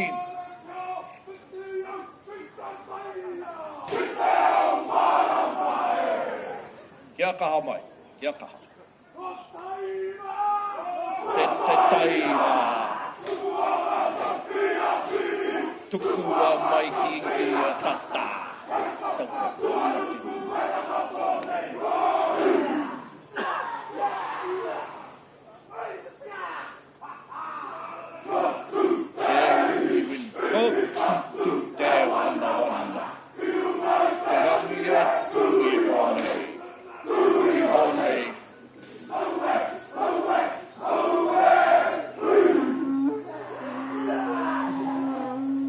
Nā reira, e te whānau, e te pai, e te iwi, tuatu te tukunga o tēnei koha, me kaua tētahi me kotahi, o te ao tōranga pū, o te ao Māori e pōhehe, kāhore he mana kei rungi e nei Māori e noho ki te kāwanatanga tēnā tātou katoa.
Ko tēnei te wā kua whakarite ngā mo te reo o te wahine.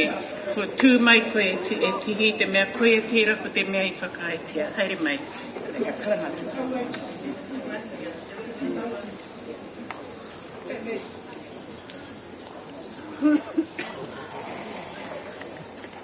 ka tira. E honore tēnei ko riro mai maku e whakarapo poto i ngā kōrero. Me te rongo i te kōrero poto.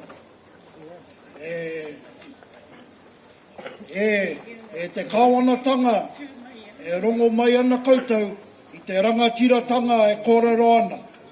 I runga anō i te kōtahitanga, i runga anō i te mana motu hake, koe a tēnei te take ko tōpū mai nei, te rangatiratanga o te motu ki te haka tau atu i a koutou. Te mea kei runga au i te pāri mo te whānau o ngā kawiti, o wenei o waku kupu whakarapo poto. Kōrero hiai a kawiti i te rā, te kaumātahi o hanuere te tau o 1,800 pā te kaumāono, i te mutunga mai o te pakanga o te rua peka peka, i patere ai te toto mo te mana motu hake te take. E tā kawiti ki ana toa, e te whānau i te pakanga hau ki ngā atua i te pō ki hai au i mate. Nā reira takahia te riri, te kino, i raro i o koutou waiwai, kia ū ki te whakapono, kei poi Pākehā koutou a muri nei. Kia kaua e takatakahi ngā papa paunamu a o koutou tupuna e takoto nei. Nā koia tēnei ko te tino raina o tēnā poropiti ko tēnei. Waiho kia kakati te namu i te wharangi o te puka puka o reira ka tahuri atu ai. Arā ko te puka puka, ko te whakaputanga, ko te tiriti o Waitangi. Ko ngā namu, ko ngā tāngata e hihi ana, kia ngahoro ngā kupu o te whakaputanga me te tiriti o Waitangi. Nā e tahuri atu nei te motu te iwi Māori. Engari ko te raina mutunga e meana titiro ki ngā taumata o te moana. E kia tapiti ai te titiro o te tangata. Nā e noho nei tātou. E te kāwanatanga, te rangatiratanga o tātou tēnei.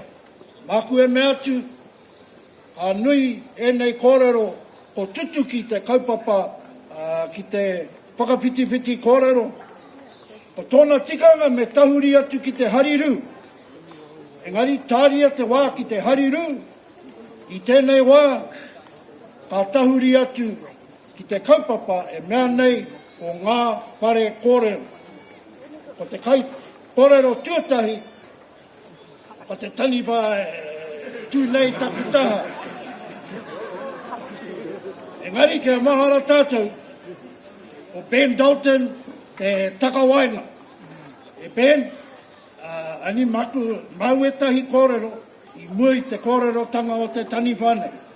Ngari kia kaua tātou e ware, e tama ina mutu mai tēnei wāhanga, me āta hariru tātou. Kia ora anō tātou, o mutu te wāhanga ki au, kia ora mai anō tātou.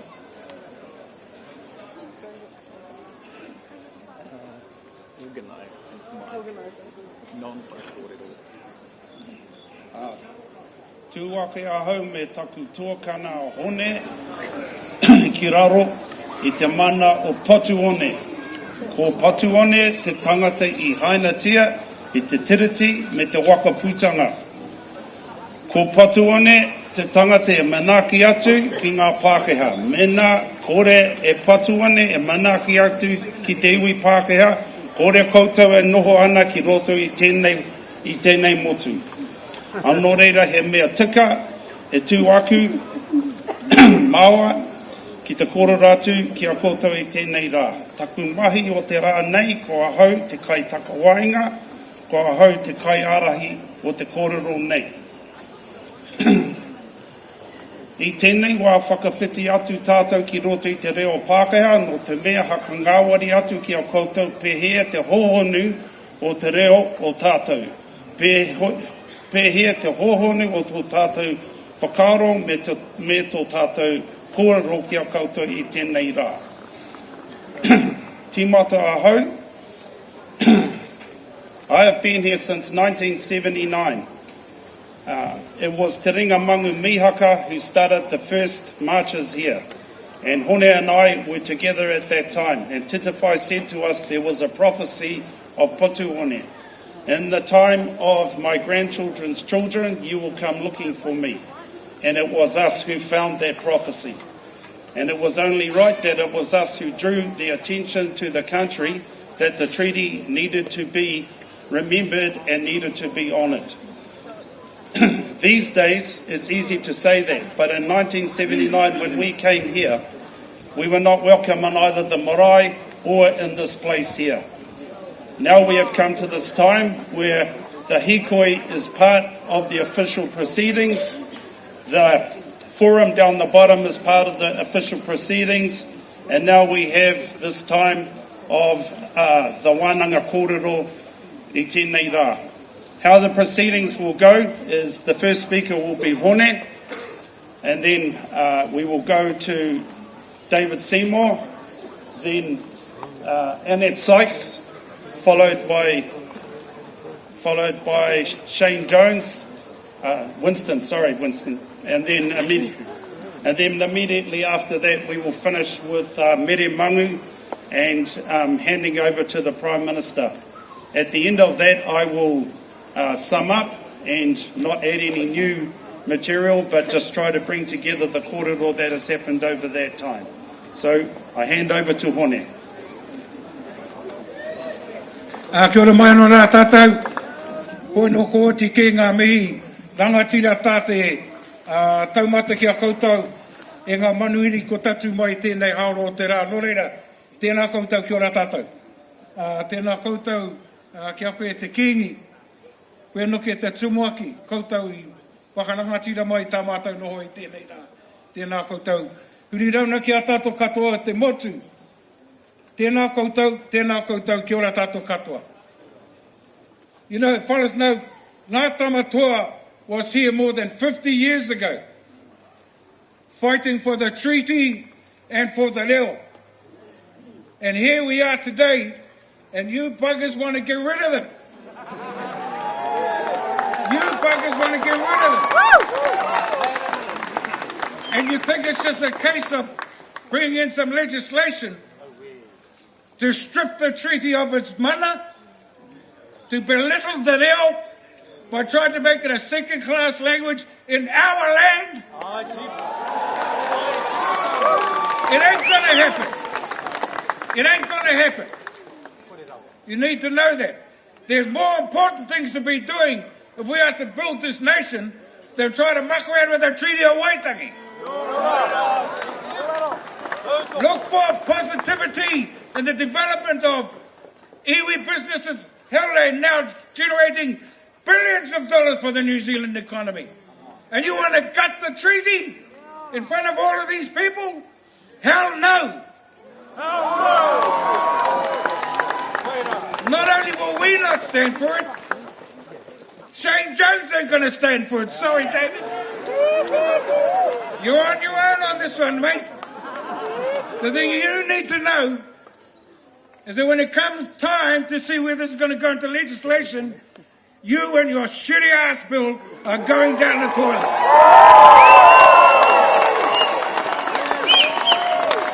That shitty ass bill is going down the toilet. Hoko ko whanaunga tāua, I raro e te mana o Ngāti Rehia, o Ngāti Hau, o Ngāti Wai. Whanaunga tahi tāu. Me tō tāua nei matua a winitana. Don't know about that fella in the middle there, guys. Shame. Mihi atu ki a koe para. Ari pai ana ke konei koe. But there's more positive things to be done than trying to strip the treaty and trying to belittle the reo. The reo is the horse that's bolted. And no chance you're going to pull it back. So you might as well get in behind it. They had some national business awards about a month ago. And the ones that won were the ones that were using Māori imagery and Māori phrases. For God's sake, Māori language is making money for you fellas. And yet somebody wants to try to belittle the reo. Not on our watch. Not on our watch. Kia au tātou ki tō tātou reo. I'm just sorry that a whole lot of other brothers and sisters from ngā tamatoa weren't able to get up here. Mihi atu ki a koe kei muri rā ringau.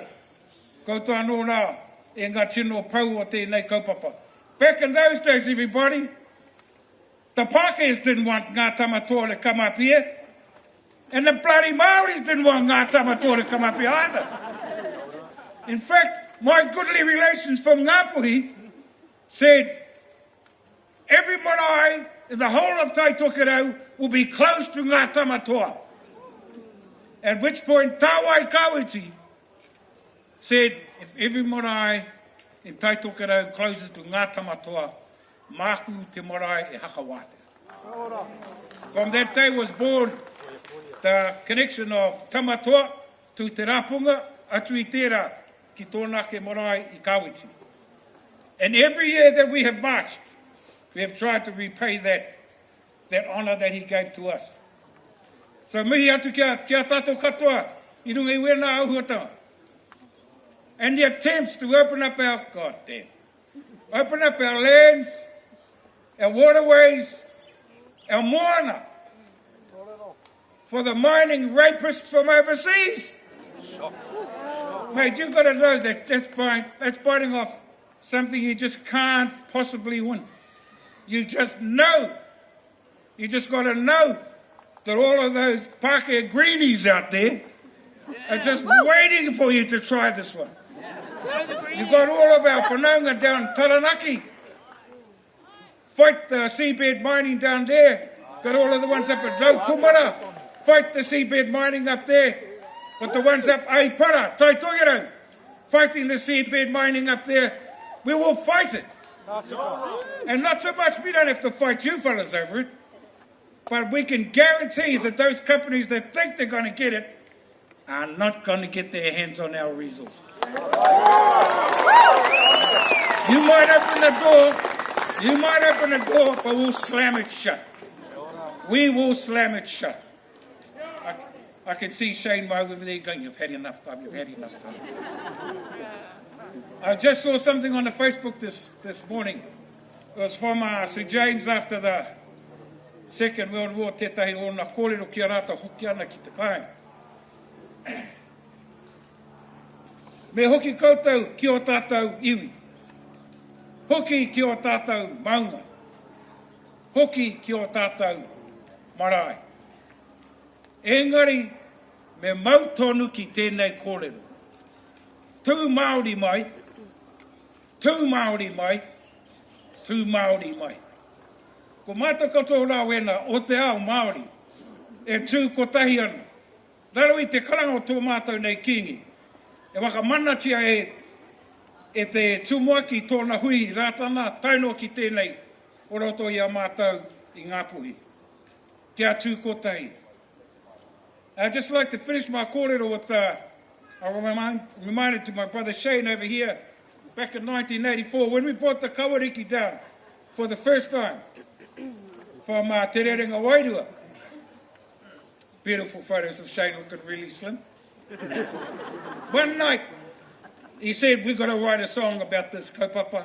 So we sat down, and anei o na kupu. Wetahi o na kupu. Māku e mea, e hara mōku nei, te kupapa ki raro. Hei kiri noa kauake, mo te tangata haere mai. I will not be the man on the ground to be trampled under like gravel on the road by the new settlers coming into this country. My brother Shane not only remembers this, he wrote it. Kei Waitangi, koia te kāinga o te puka puka o te Treaty of Waitangi. No translation needed. Māranga mai, me tū kotahi e. Wake up! And when we do, stand together. Stand united. Pūritia te whenua. And hold fast to your bloody lands. Mana ki tia, te reo rangatira, kia ora ai te iwi e. And embrace and love and give value to our language as sustenance and as life for our people forever. Ko no kanui te rā māku, I promise to be nice. I hope I've met that standard. Mihi atu kia koe, Ben. Haka wātea mai tēnei wāhi kōrero mō mātou. Mihi atu kia koutou, Prime Minister. I know you must be thinking to yourself, I can either come out hard against New Zealand First and act and make it like I'm not part of this. Or I can just stand back and watch everybody eat the shit out of it. Congratulations for taking the second part, Mr. Prime Minister. But we are here, and we are united. Kia tū kotahi ai mātou o te ao Māori. Tēnā koutou, huri atu huri noa. Kia ora, tātou, katoa.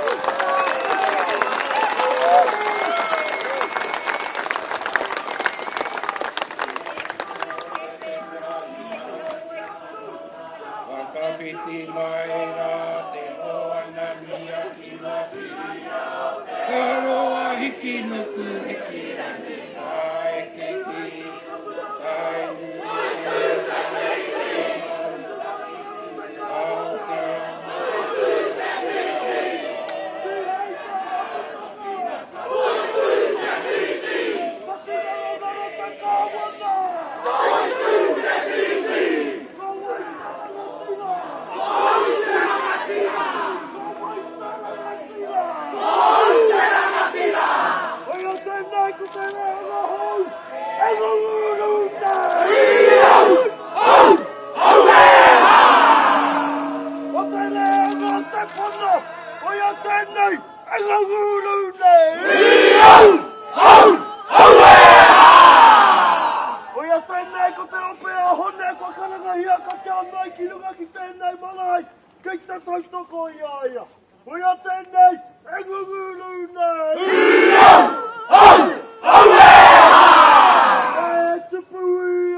The Prime Minister said let them through. Haka wātea mai.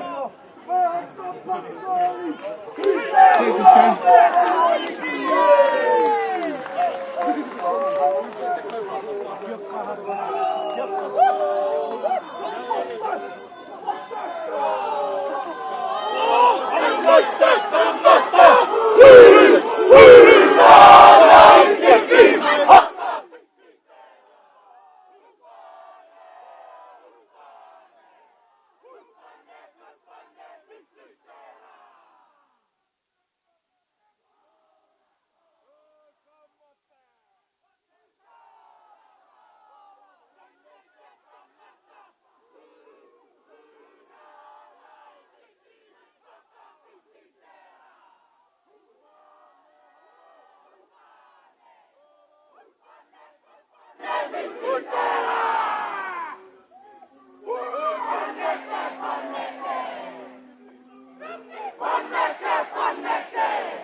Kia ora.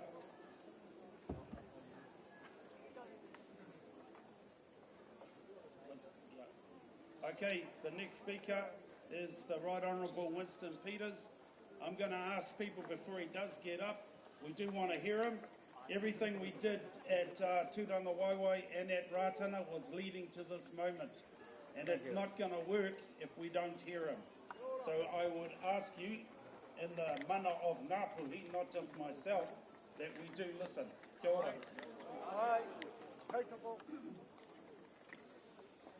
Kia ora, tēnā koutou katoa. This is very, very brief because we have another appointment with a number of ambassadors from overseas who've come all the way to this country to advantage our economy and our relationship internationally, and they're important. The second thing I want to say is this has been one extraordinary day.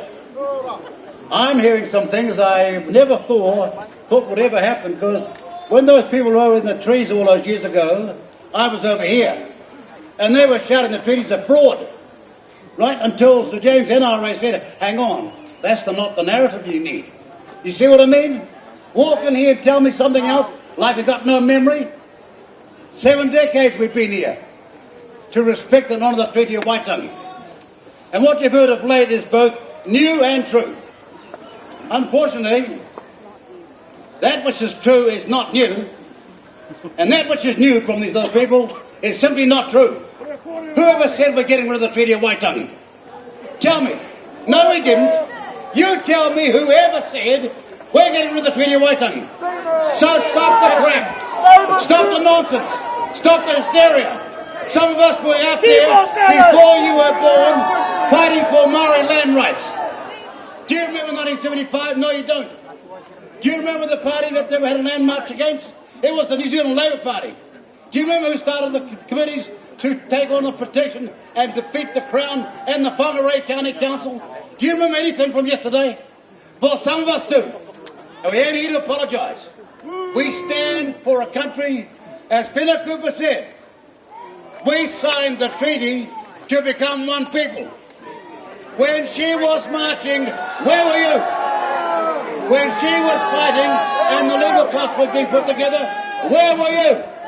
Well, some of us have got a record that we're proud of. And we're not going to be misdescribed.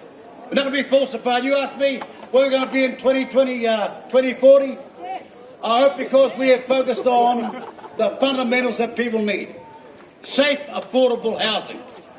A house system we can all access, hopefully not us, but our parents or our children.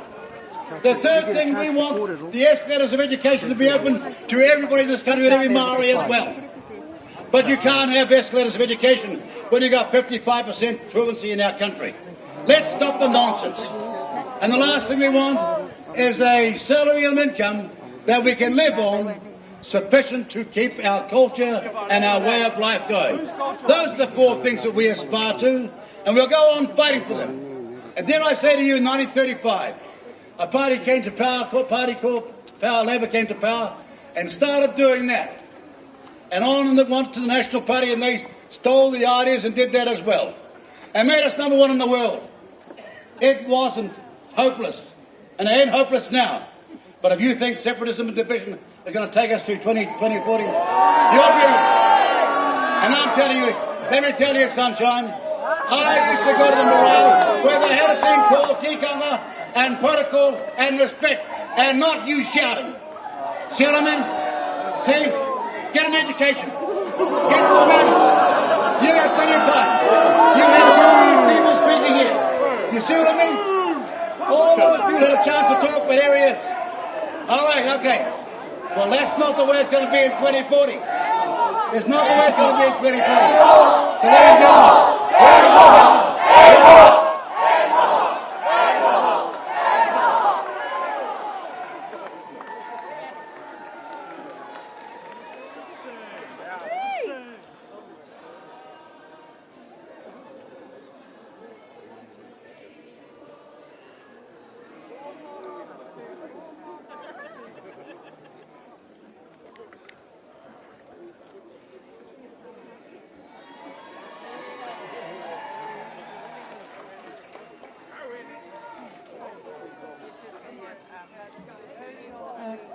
Kia ora no tātou i hui mai nei, kei raro i te kaupapa o te rānei. Ko tāku nei mihi tuatahi, ki tēnei whare. Te whare e manaaki nei, hei whakamaru mari tu tātou nei te riti o Waitangi. Me te matua o taua tuahuatanga, he pakaputanga. Kaua e ware. Ko te pakaputanga, te matua, ka puta ko tō tātou nei tiriti. Ko tāku nei mihi tuarua ki a koe taku kingi. Anei te mokopuna a Ngāti Piki au. Anei o mokopuna. Ki te whakanui i a koe. Mō tō arahi te ao Māori, kia tū pakiri a i rungi te whakaaro o te whakapapa, e tūtui i a tātou katoa i ko tātou whaia a papa tuanaki. Kia koutou hoki e kia nei, ngā rangatira i pupuri te mauri o tēnei whenua rangatira nei, mai tātou te iwi Māori. Koutou mā e kia te whare tapu o ngā puhi nui tonu. Kei te tino mihi atu ki a koutou. Kei a koutou ngā paukorero i pūmawana tō tātou nei tiriti. I pūmawana te ātāhuatanga o tō tātou nei whenua rangatira. Mō te aha, mō te ao katoa, Māori me Pākehā.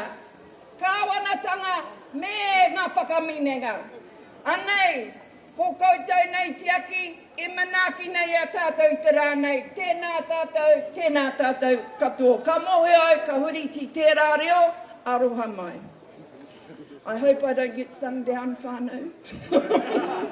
I'm the first woman on the arts here. They all stood up there, so I'm feeling, please, if you don't like what I'm saying, don't sing me down. Koe nā te tikanga o te ao Māori, tērā te ture, mena he kore take koe, ka waiata te nuinga, kia noho koe. So, me noho, koe a waiata pērā kia hau. But I want to turn to more serious matters. I want to challenge the statesmen that are there and the stateswomen that are there to simply check into your hearts why you have decided at this time of existential crisis in the world around climate change, why you have decided at this time, as we've come out of a period of COVID that saw the devastation of many of our communities who weren't prepared for it, because we live in poverty, we are not loved, we are described by Mr. Seymour as the unwashed. I wash every day, mate. It might be in cold water, but I wash every day. Who are described by those that try to say they represent us as those that should not have their first language, te reo Māori, honoured in this country. The first law of this country, tikanga Māori, taught in our law schools, played alongside the introduced common law of the Westminster systems that they have brought to us, and tried to belittle our ability to understand those that come with forked tongue and those that come with the peace and good government intent that Te Tiriti o Waitangi forged in its very intimate writings.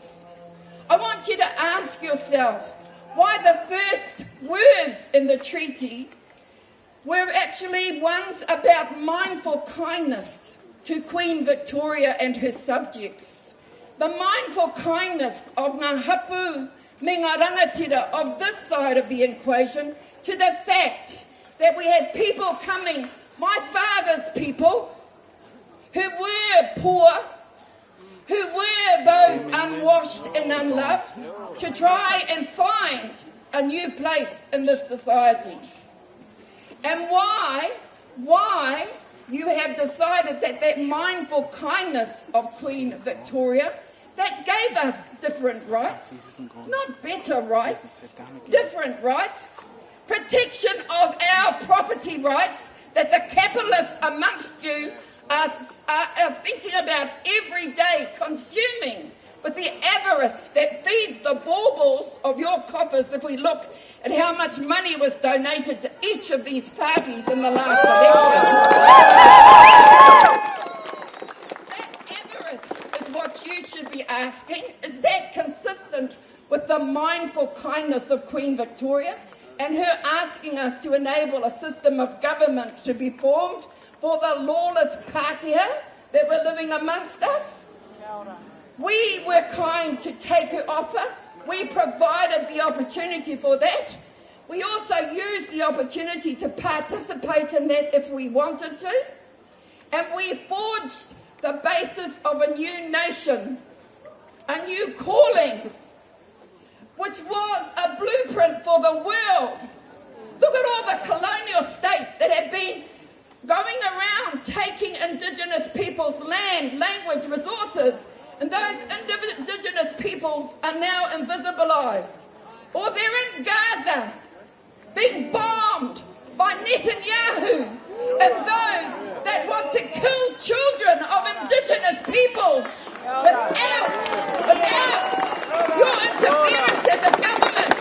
Why didn't you join the International Court of Justice like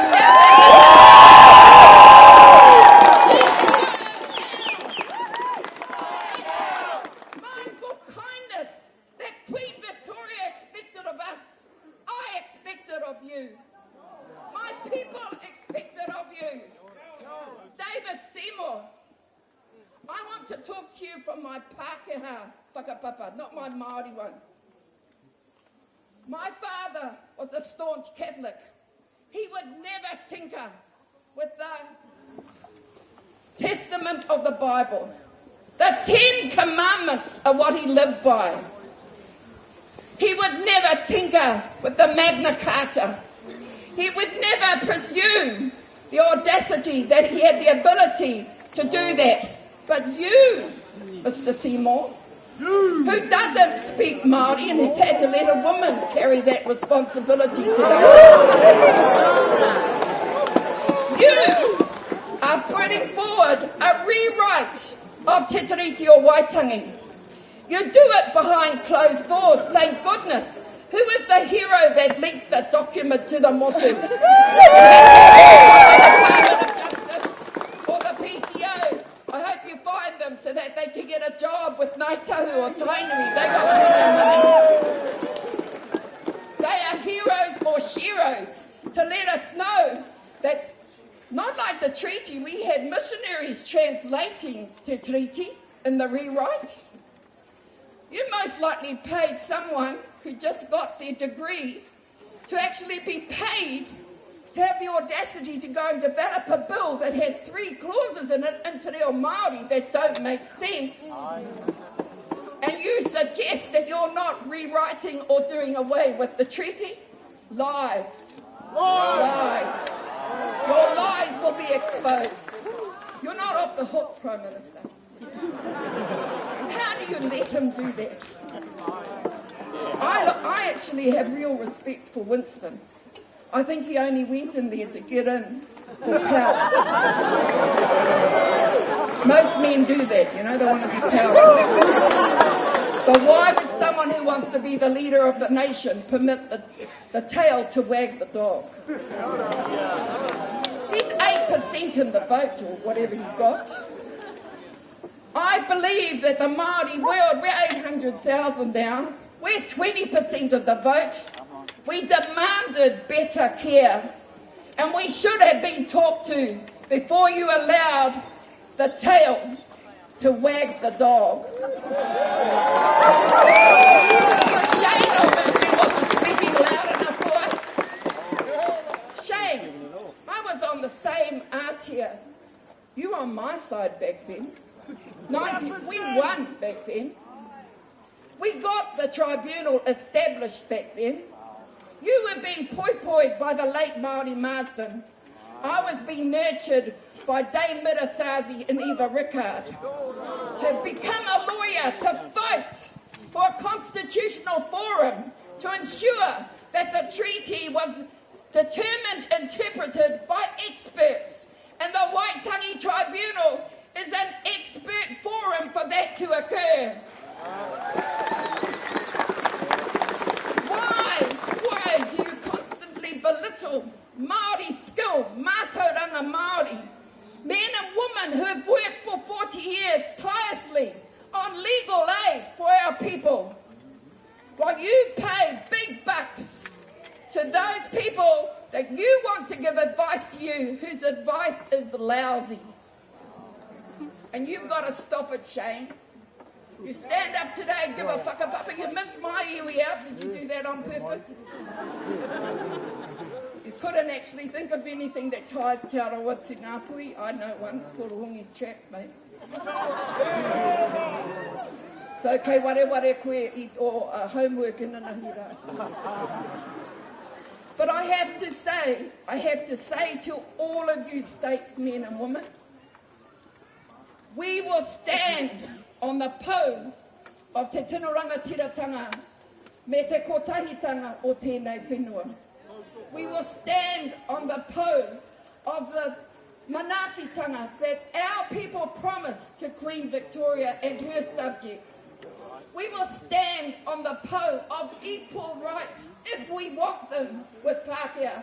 We will not let you deny our rights to our waters. Three waters, Prime Minister. How dare your previous leaders give undertakings to the New Zealand Māori Council that if we let you sell the shares in Genesis, you would arrange a settlement of our water rights and then come back as part of this government and say we don't own water? Is that another instance of amnesia? Or is that an instance of the manipulation of your government processes to deny what is rightly ours?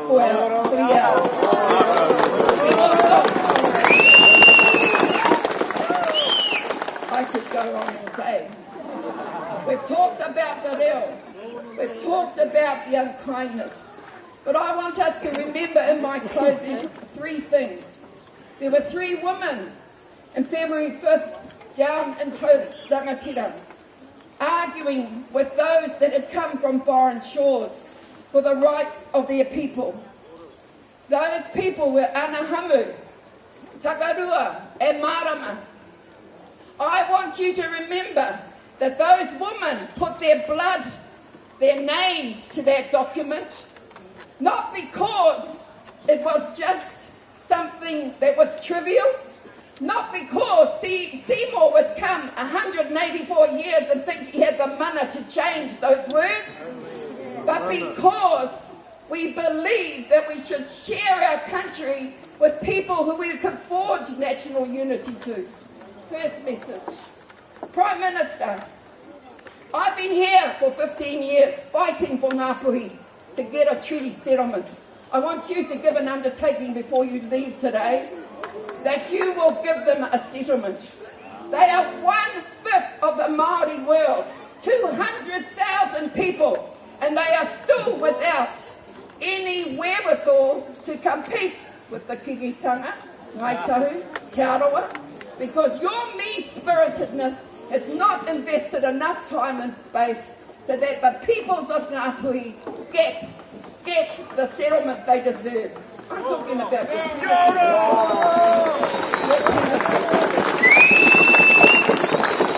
my last message, it was a really happy and sad occasion celebrating Ngā Tamatua, but we also had Moana Jackson's kauemate yesterday night.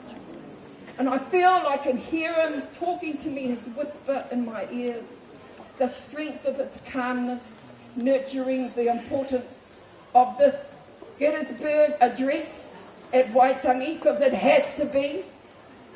But I want you all to know that no matter what you do, no matter what you say, we stand in the light of our ancestors.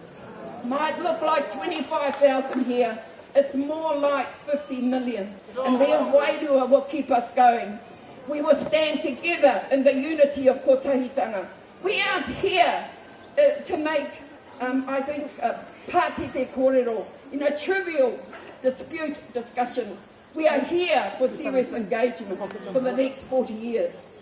We want us, as my other hero, Te Puia said, I te oho ngāke o te pua waitanga o taku moimoia.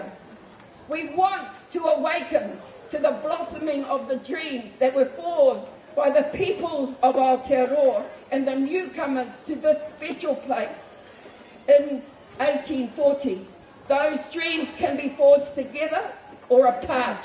It's not your choice. We are making our choice how that goes down. Kia ora.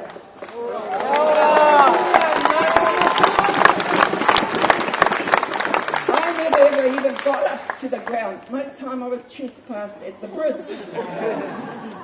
Being Dalton and those of you that have made today possible, it's one of the most wonderful moments for me as a treaty activist for 40 years, to be given the respect and to see our porotehi, our respect of those that carry the courage and the mantle of those protests to come forward. I'm getting a bit old now, so the new generation, ka whawhai tonu mātou!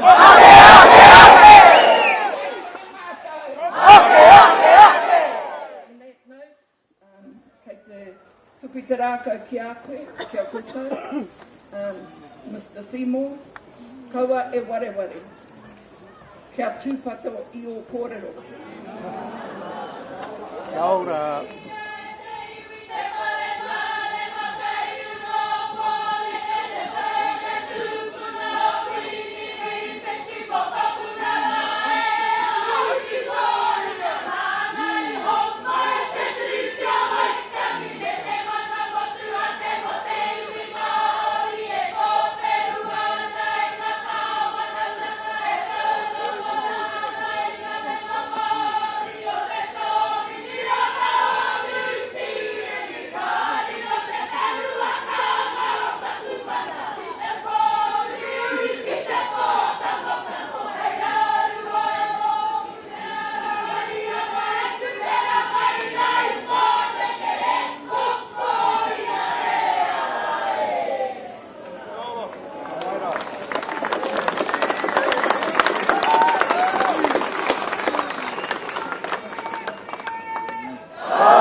Reiterate, ANEC has laid some serious issues on the table or on the atia, and I think it's only right that we hear back from the people, so we're not going to hear it if you talk over the top of it. And the fact that we've invited them here, Ngāpuhi invited them here, they get to have their kōrero. Tēnā koutou, tēnā tātou katoa. It's wonderful to be back here at this special place, and I want to especially thank Hinerangi for walking on with me to come onto this place with the daughter of Dāwhina Kupa. David. Thank you.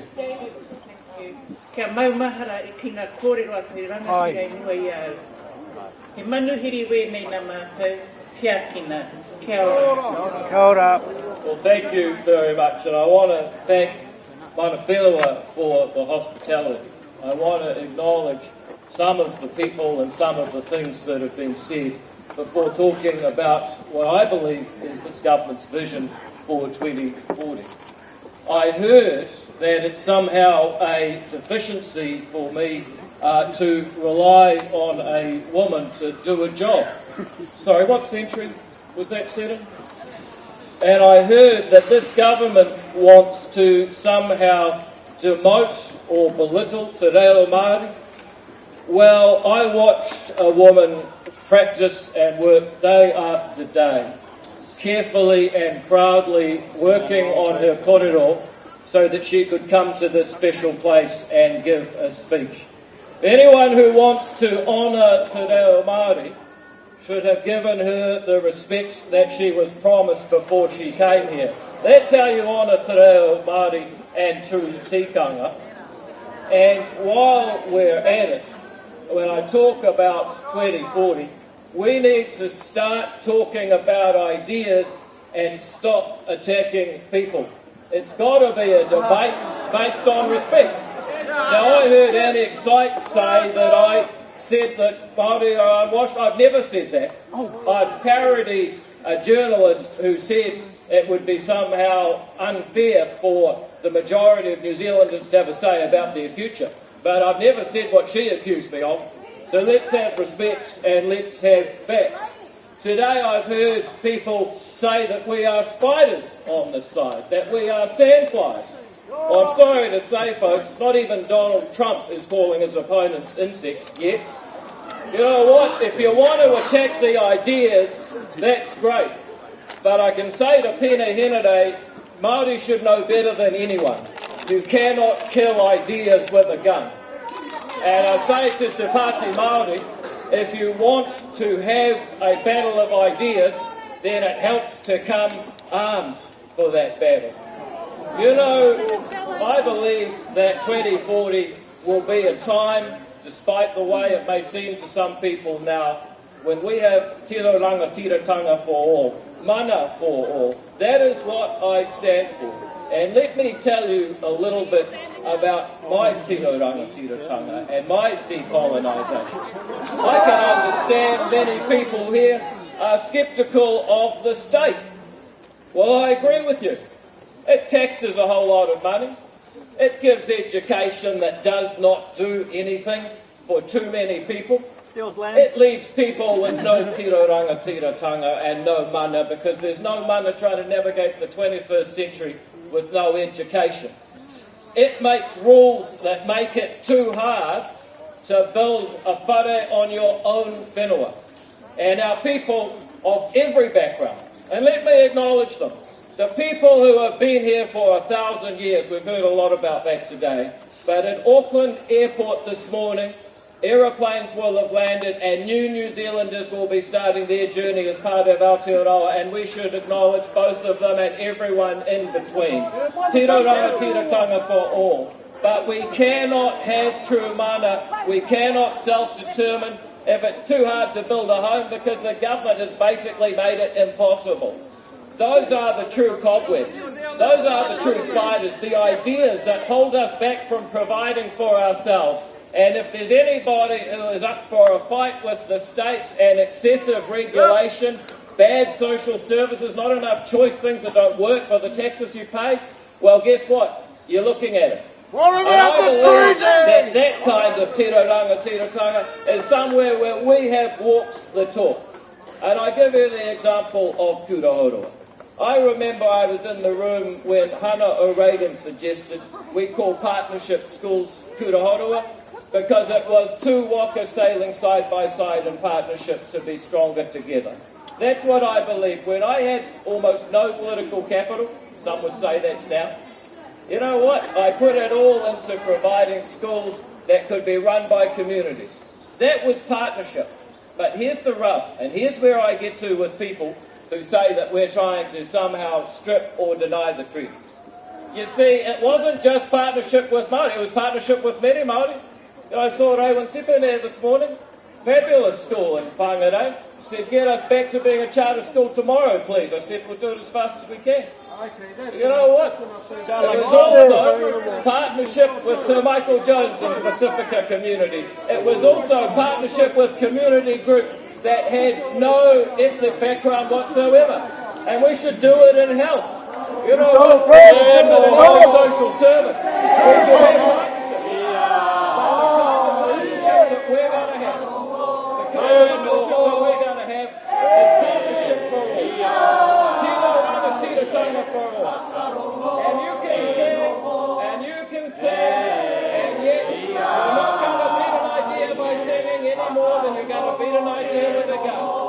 These debates about our identity and who we are as a nation and the rights of every single person, whether they've been here for 1,000 years or whether they just got here on an aeroplane this morning, those debates will continue. Our treaty will have partnership, not just for some people but for all. Our treaty will provide tiroranga tiratanga, not just for some but for all. And our treaty will provide that this society truly is inclusive and has the money that promised to all. And those people who think they can change those basic facts by sitting over there, I got news for you. There's people up and down the country watching you, and they're asking, why do those people have a right to stop the rest of New Zealand debating its own future? Newsflash, you don't. And we're going to keep on making sure that this country is as beautiful and inclusive as the country that the treaty envisaged when it said we all have tiroranga tiratanga, when it said we all have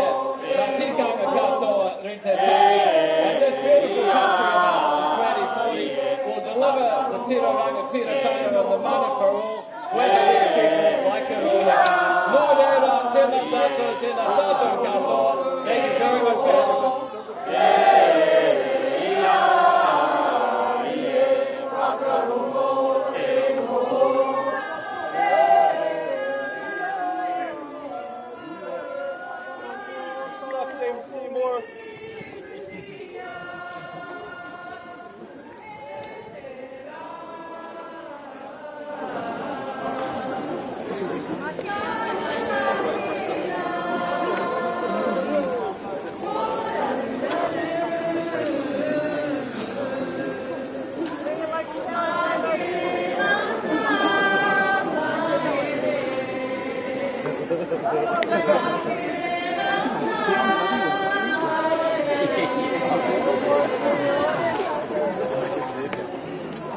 David, your flight's down. No, Rita. See you next year. We can't wait. And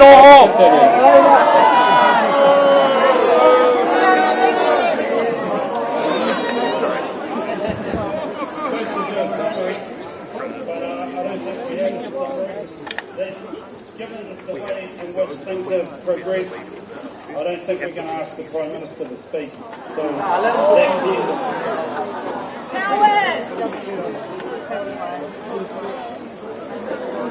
Well, you're going to make your mind up. Do you want to hear him or you don't? Can I ask the whānau, please? Can we just give people respect? Our silence, we understand, is our pain. Please be silent, no matter what is said. Kia ora.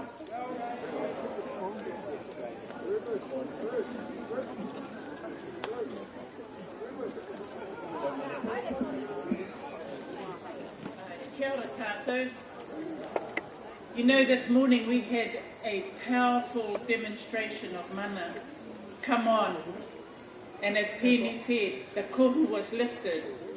Ngāpuhi has lifted the fog. And ngā mihi kia koutou e tameiti me tūhoi. But in lifting that fog, their tamatoa came right up and there was that silent scream. There's a picture that depicts the same thing, and it's worth probably hundreds of thousands or maybe millions now, I have no idea. But the thing is, that silent scream was heard into the whare this morning. And there's power in silence. And I just want to remind us that the consistency of the message since the proclamation from the King has been about aroha, aroha, aroha. The messaging from the taumata, the messaging at the iwi chairs was always aroha, the base, aroha, tukoirume te aroha, it was expressed in aroha. And we're awaiting the reciprocity of that aroha. Before us and within us, and now we are all making history today. Prime Minister, this is the Ngāpuhi nation, and this is the nation of Māoridom that have gathered here before you. There was a roll call today. Kia ora, Julian. All the rangatira. When the rangatira are here, we also have the blessing of the tohunga. So, kia ora, kia koutou. But that does not mean we do not have our own cultural identity. Kia ora, kia koutou, who sing the waiata when you don't agree. That is tika. But the shouting and the others, that's all part and parcel of the growing of our nation. Hono ko te inui.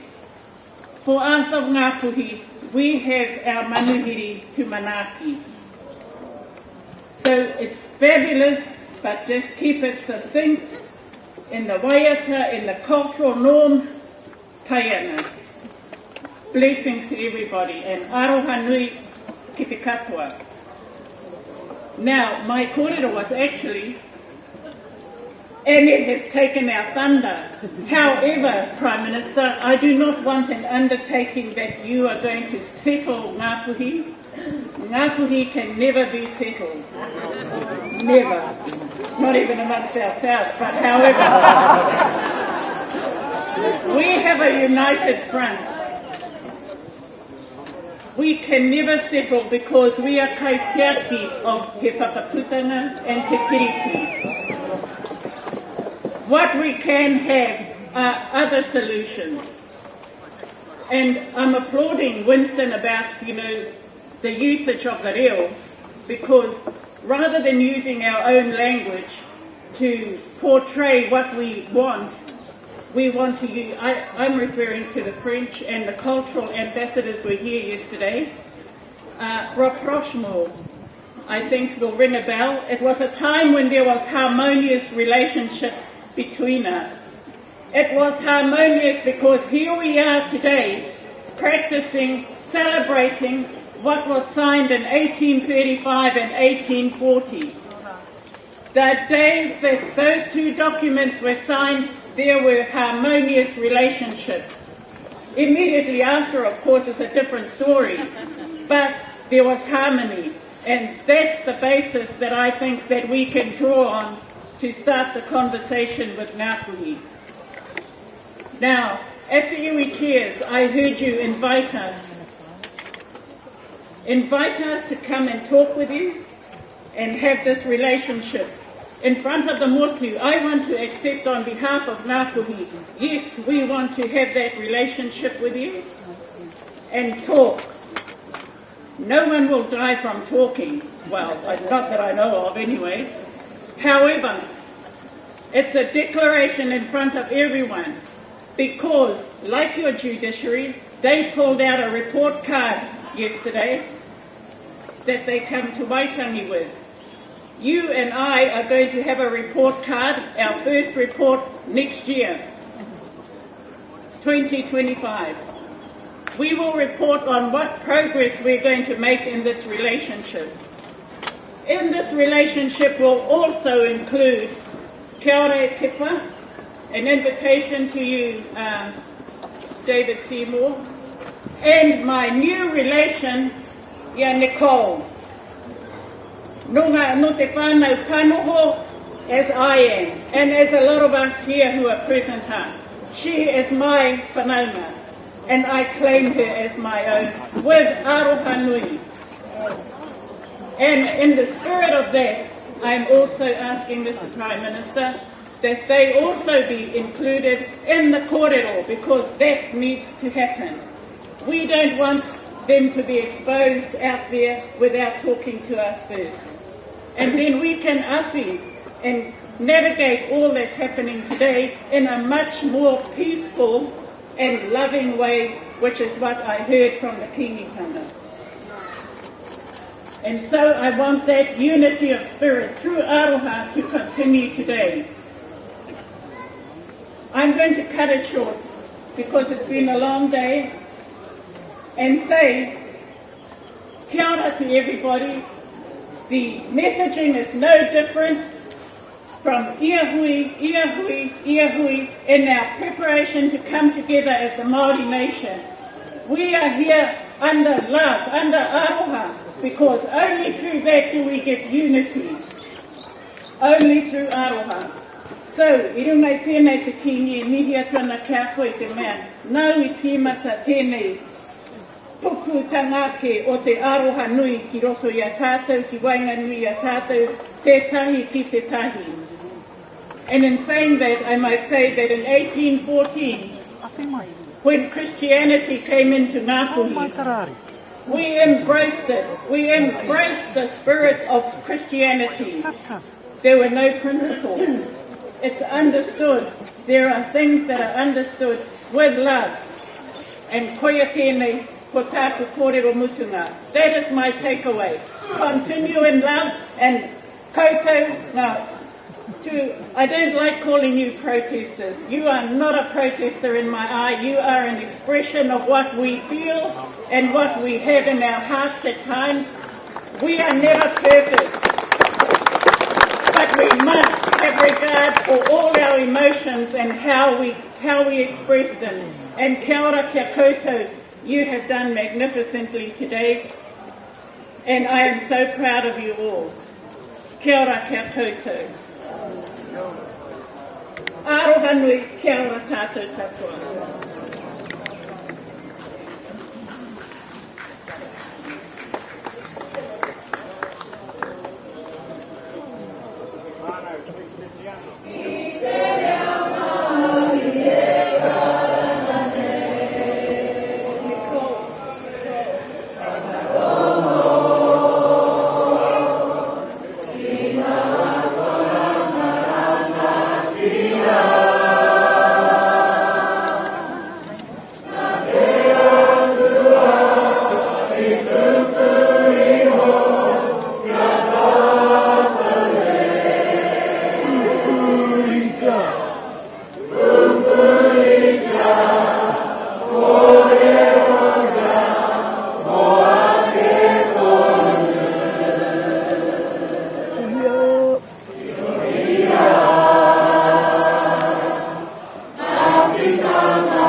Tātou katoa, nā ko te kupu mutu leo tērā waiata whakarongo. Nā kia koe te wā e te Prime Minister.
Kia ora kia koutou, I rongo atu.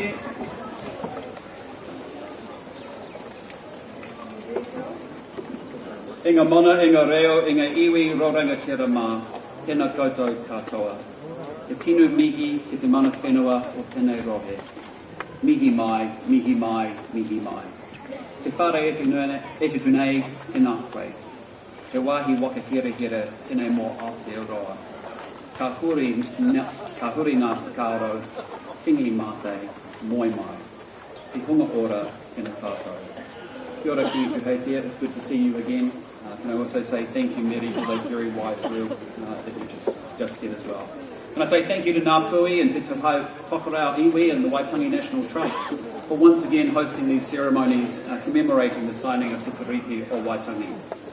Waitangi Day is, of course, an opportunity to pause and to reflect on the foundations of our nation, our history, and to look forward too.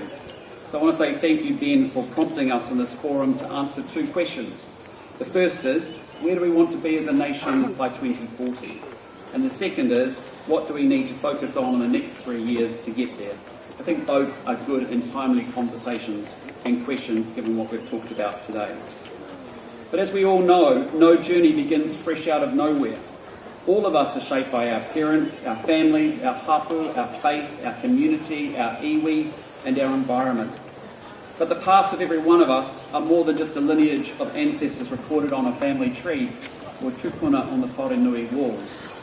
Our pasts are also the stories of what happened to our parents, our grandparents and our great-grandparents, because those events have contributed some way to who we are here today. The nation, of course, has a past all of its own, and it is partly the sum of the past of its citizens, but it is also a history of events. The great and the small, the planned and the unexpected, the triumphs and the setbacks, the good and the bad. 184 years ago, today, and 7 decades after Cook sailed south from Tahiti, Crown representatives and Māori came together to sign Te Tiriti o Waitangi, the Treaty of Waitangi, a foundational event in New Zealand's history. And on the 6th of February 1840, Hobson and the chiefs assembled here at Waitangi. And they were people just like us, who were trying to navigate their way towards a united, stable, peaceful and prosperous future. And we know that they likely had different understandings of what they were doing.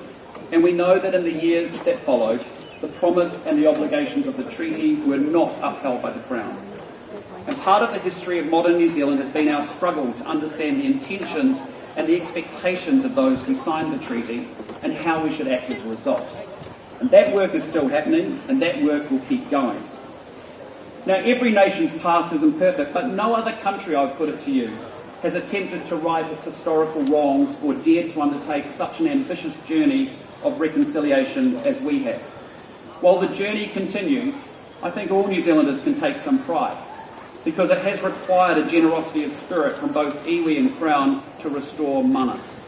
And for all the pain that that process has entailed, we are a better, more open-minded and I think more tolerant country because of it. The treaty is our past, it's our present and it's our future. It has shaped the country we have become, and the obligations it imposes on both sides will always be with us. However, we must aspire to go forward not as two sides, but together as New Zealanders, because there is more that unites us than divides us. However, unity doesn't mean all of us being or thinking exactly the same. We can value our differences. We can debate them constructively while respecting each other and still find a pathway towards a better future together. New Zealand has demonstrated the courage to identify, to name and to wrestle with its differences and challenges throughout its history, and we will and we must keep doing that. The arc of New Zealand's history and progress is not linear, but our experience of the last 184 years should give us tremendous confidence that we can shape our future and thrive in the 21st century. That, if you like, is my preamble to my vision for 2040. Because I do believe that New Zealand is the best country on earth, like many of you. We have unlimited potential and we have everything we need to be incredibly successful. The best people, a country well positioned in the Asia-Pacific region, a liberal democracy with well-established social institutions, We are a multicultural nation, but proudly built on a strong bicultural foundation, and with an acute sense of fairness and a willingness to lend a hand to those who need it. There are simply no excuses for why we can't do exceptionally well and be one of the world's leading advanced small countries. And so my vision by 2040 is that we will have built a bigger, a more productive, a smarter, modern 21st century economy that will generate the wealth required to pay for all the things that we need and want to improve the lives of our people. Just imagine in New Zealand where a world-class education system is setting all of our kids, Māori and non-Māori, up to take on those higher paying jobs and to do well for themselves. Imagine a country that embraces technology and innovation to reduce our isolation so we can sell more valuable exports and earn bigger incomes. Imagine a country with a modern and reliable infrastructure to make our lives easier and to create more prosperity for our communities. A New Zealand that encourages businesses with less red tape so that iwi and others with good ideas don't have to struggle to realise them and can grow and offer more opportunities and higher wages. And imagine an outward-looking country, hustling and connected to the world, so it's easier for us to make the most of the global opportunities that exist. My vision is by 2040, we'll be the best place in society in the world to be a child, the best place to raise a family and to make a contribution to your community. Imagine a New Zealand where every 5-year-old walking for the first time through the gates of a kura or school does so with a similar chance of success when they leave school. And whoever they are and wherever they come from, imagine every single child being safe and well supported at home so they genuinely have an opportunity to do well at school. Imagine a New Zealand that provides better access to quality healthcare and actually delivers on improving health outcomes for everyone, where parents of Māori children don't have to wonder if their tamariki will live 6 to 7 years less than other children. A country where every Kiwi has a safe, warm, dry home.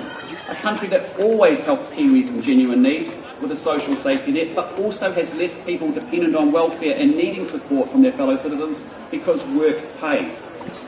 Imagine a New Zealand with less crime and victims of crime, where people do feel safe in their homes and their businesses and their communities. Because at the heart of our society sits the notion that we both have rights, but we also have responsibilities to each other and to our great country. And people are leading more productive and useful lives. A New Zealand where Tawa Māori is flourishing, where the enduring relationship between Crown and iwi improves services and outcomes for tangata whenua, where treaty settlements have all been completed. And some of New Zealand's most successful enterprises, nationally and internationally, are iwi businesses who are using their profits to reinvest with their people, their rohe and their businesses.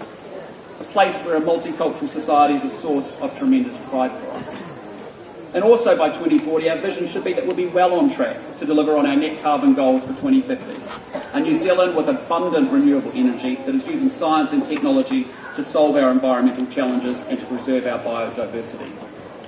Well, I have to say to you, I don't just imagine those things. I am leading a government that is determined to achieve that 2040 vision. And I want to see us as a country get our mojo back, as I've said, a much more confident, positive and ambitious New Zealand. And we're only going to do it with everyone stepping up and pitching in together. We have 16 years to achieve that vision, and you ask what we need to do in the next 3 years to make progress towards it. Well, the answer is quite simply lots, and I look forward to engaging more with you on that agenda. But as the Chinese text says, a journey of 1,000 miles begins with a single step. And so over the coming 3 years, this government is going to be relentlessly focused on improving the economy because it underscores the standard of living that every single one of us, every family and hapu, every community and iwi in this country has. And the struggle with the cost of living is one of the financial legacies of the previous government that spent too much, it borrowed too much, and it left nothing to show for it except rising debt, high inflation, high interest rates, and a shrinking economy and a lot of jobs in Wellington. So we have to do that as a first step to get the government's books back in order so that we can make those savings to improve our services, we can make those savings to pay off that debt that Labor has left us, and some of it will be returned to our people through tax relief. And you earned that money, and right now you could do with a lot more of it as you navigate the cost of living and make things easier at home. We will focus on restoring law and order because Kiwis do deserve to feel safe in their homes, their businesses and their communities. And under the previous government, violent crime, retail crime and youth offending spiralled out of control, causing enormous pain and suffering to many Kiwis. I want to say to you, that's not fair and that's not right. And the government's third priority this term will be for delivering better public services with a particular focus on health and education. Things like shorter wait times to see a specialist or to be treated in an emergency department, and better school attendance and achievement.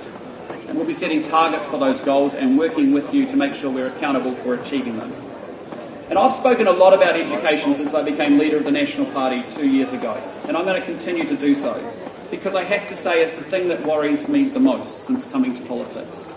How on earth can a first world country have 55% of our kids not attending school regularly and children not knowing the basics well?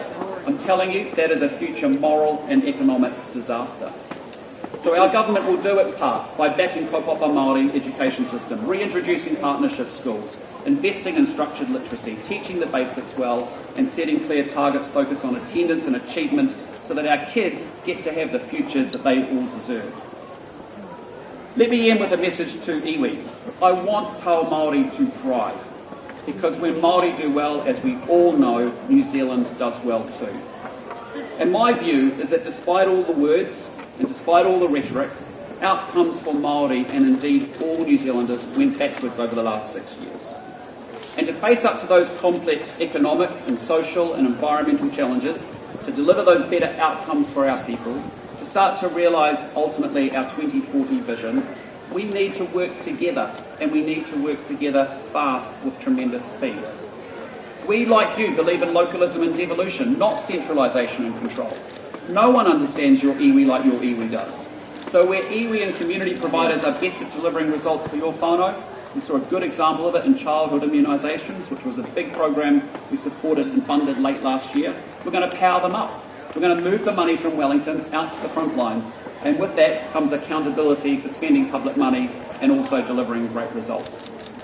So we will keep talking, sometimes boisterously, always sincerely, I hope respectfully, and I believe ultimately productively. And alongside the korero and te reo Māori and or English, we need action, because it's action that will create tangible improvements in our people's daily lives. So this Waitangi Day, I renew this government's commitment to helping all New Zealanders, Māori and non-Māori, to get ahead, and to give all our children and grandchildren hope for a prosperous and secure future here in this great country. That goal, and many, many others, are entirely within our grasp. We can realise them together. And finally, I say to you that this event, on this marae, and our lifestyles would have been unimaginable to the people who were here 184 years ago. But the most fundamental human aspirations are universal. To watch our whānau and families grow in peace and prosperity, to provide for them, to see them flourish and get ahead, to protect and enjoy the environment, to enjoy the freedom of cultural expression, and to know that we have an even better future ahead. There is no better country in the world than this to make this a reality. Nō re rā, tēnā koutou, tēnā koutou, tēnā tātou katoa. Thank you.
Okay. Well, in summary, I would say we've still got a long way to go. Yeah. We're not speaking the same language just yet. But I want to thank the Prime Minister and the ministers for having the courage to turn up today. and also for sticking it out. And also I want to thank the Warriors for allowing the Prime Minister to speak. We've heard from you. I would say the words were uncomfortable and the actions were uncomfortable, but we have managed to get through it without any real harm. I know by February the 7th you will be back in Cabinet, and gradually this will fade from memory. But you will be back again next year, and hopefully by then there'll be things to measure. So the proof is always in the pudding, that's what I would say. And you've heard the call for discussions on the Ngāpuhi settlement, and I had hoped that at some stage, Prime Minister, you might take some personal interest in how we go over the next few months. Tuku said to me at Tūranga Waiwai, Ngāpuhi doesn't know how to utilise Waitangi properly. He said to me, if I was there, I'd not only make a good PR value out of it, but I'd also be cutting deals out the back door. So what I'd like to say is that we have not wasted the time with you over the last few days. Te Hiku o Te Ika Iwi have taken your ministers north and shown ministers what the state of housing and the different aspirations that we have as a people. We've taken you down to the Hokianga to see the houses and also some of the possible solutions, and also the water, which over time will help us to bring our lands into production. And then yesterday we managed to have meetings with Ngāti Hine and your ministers, and also Te Runanga Iwi with your ministers. And hopefully that will continue over the next 12 months before we see you again at Waitangi. So that is my summary. Thank you for coming. Kia ora. Over to the Bishop.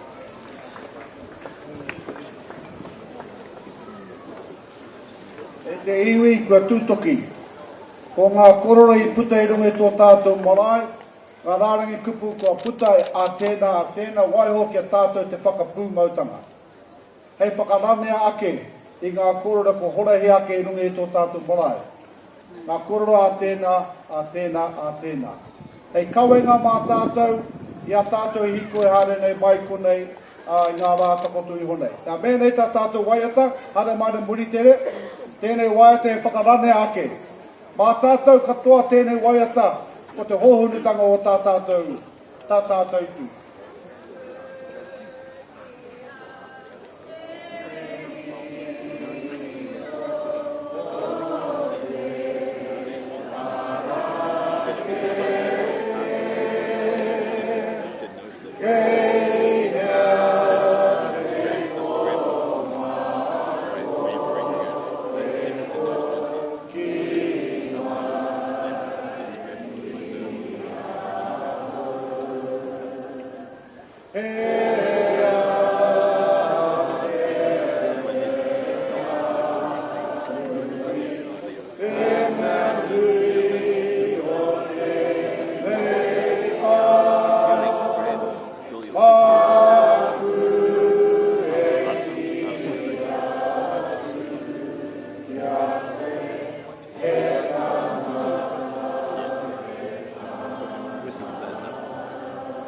Tukua mātu e te atu ke harurungi taurangi Māria. Tukua mātu e te atu ke harurungi tau aroha noa. Tukua mātu e te atu ke harurungi te ngākau tatu. Otia mātu tō iwi nui tono I hui nei te rānei. Ko tutoki nei roti tēnei rā.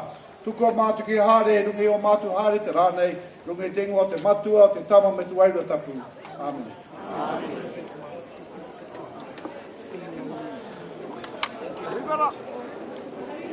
Ape.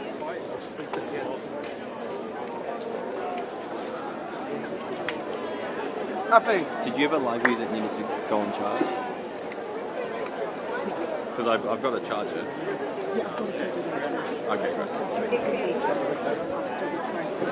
Okay, so are you going to play some more? I can play some more and you can set up for the stand-up? Yeah, I don't. Wait, do we know about that? It's happening, yeah. At what time? But we don't know what time. But it's going to happen by the museum. I can show you where. Okay, well, some of the others have been there. Yeah. I'll just hit up Garden Craig.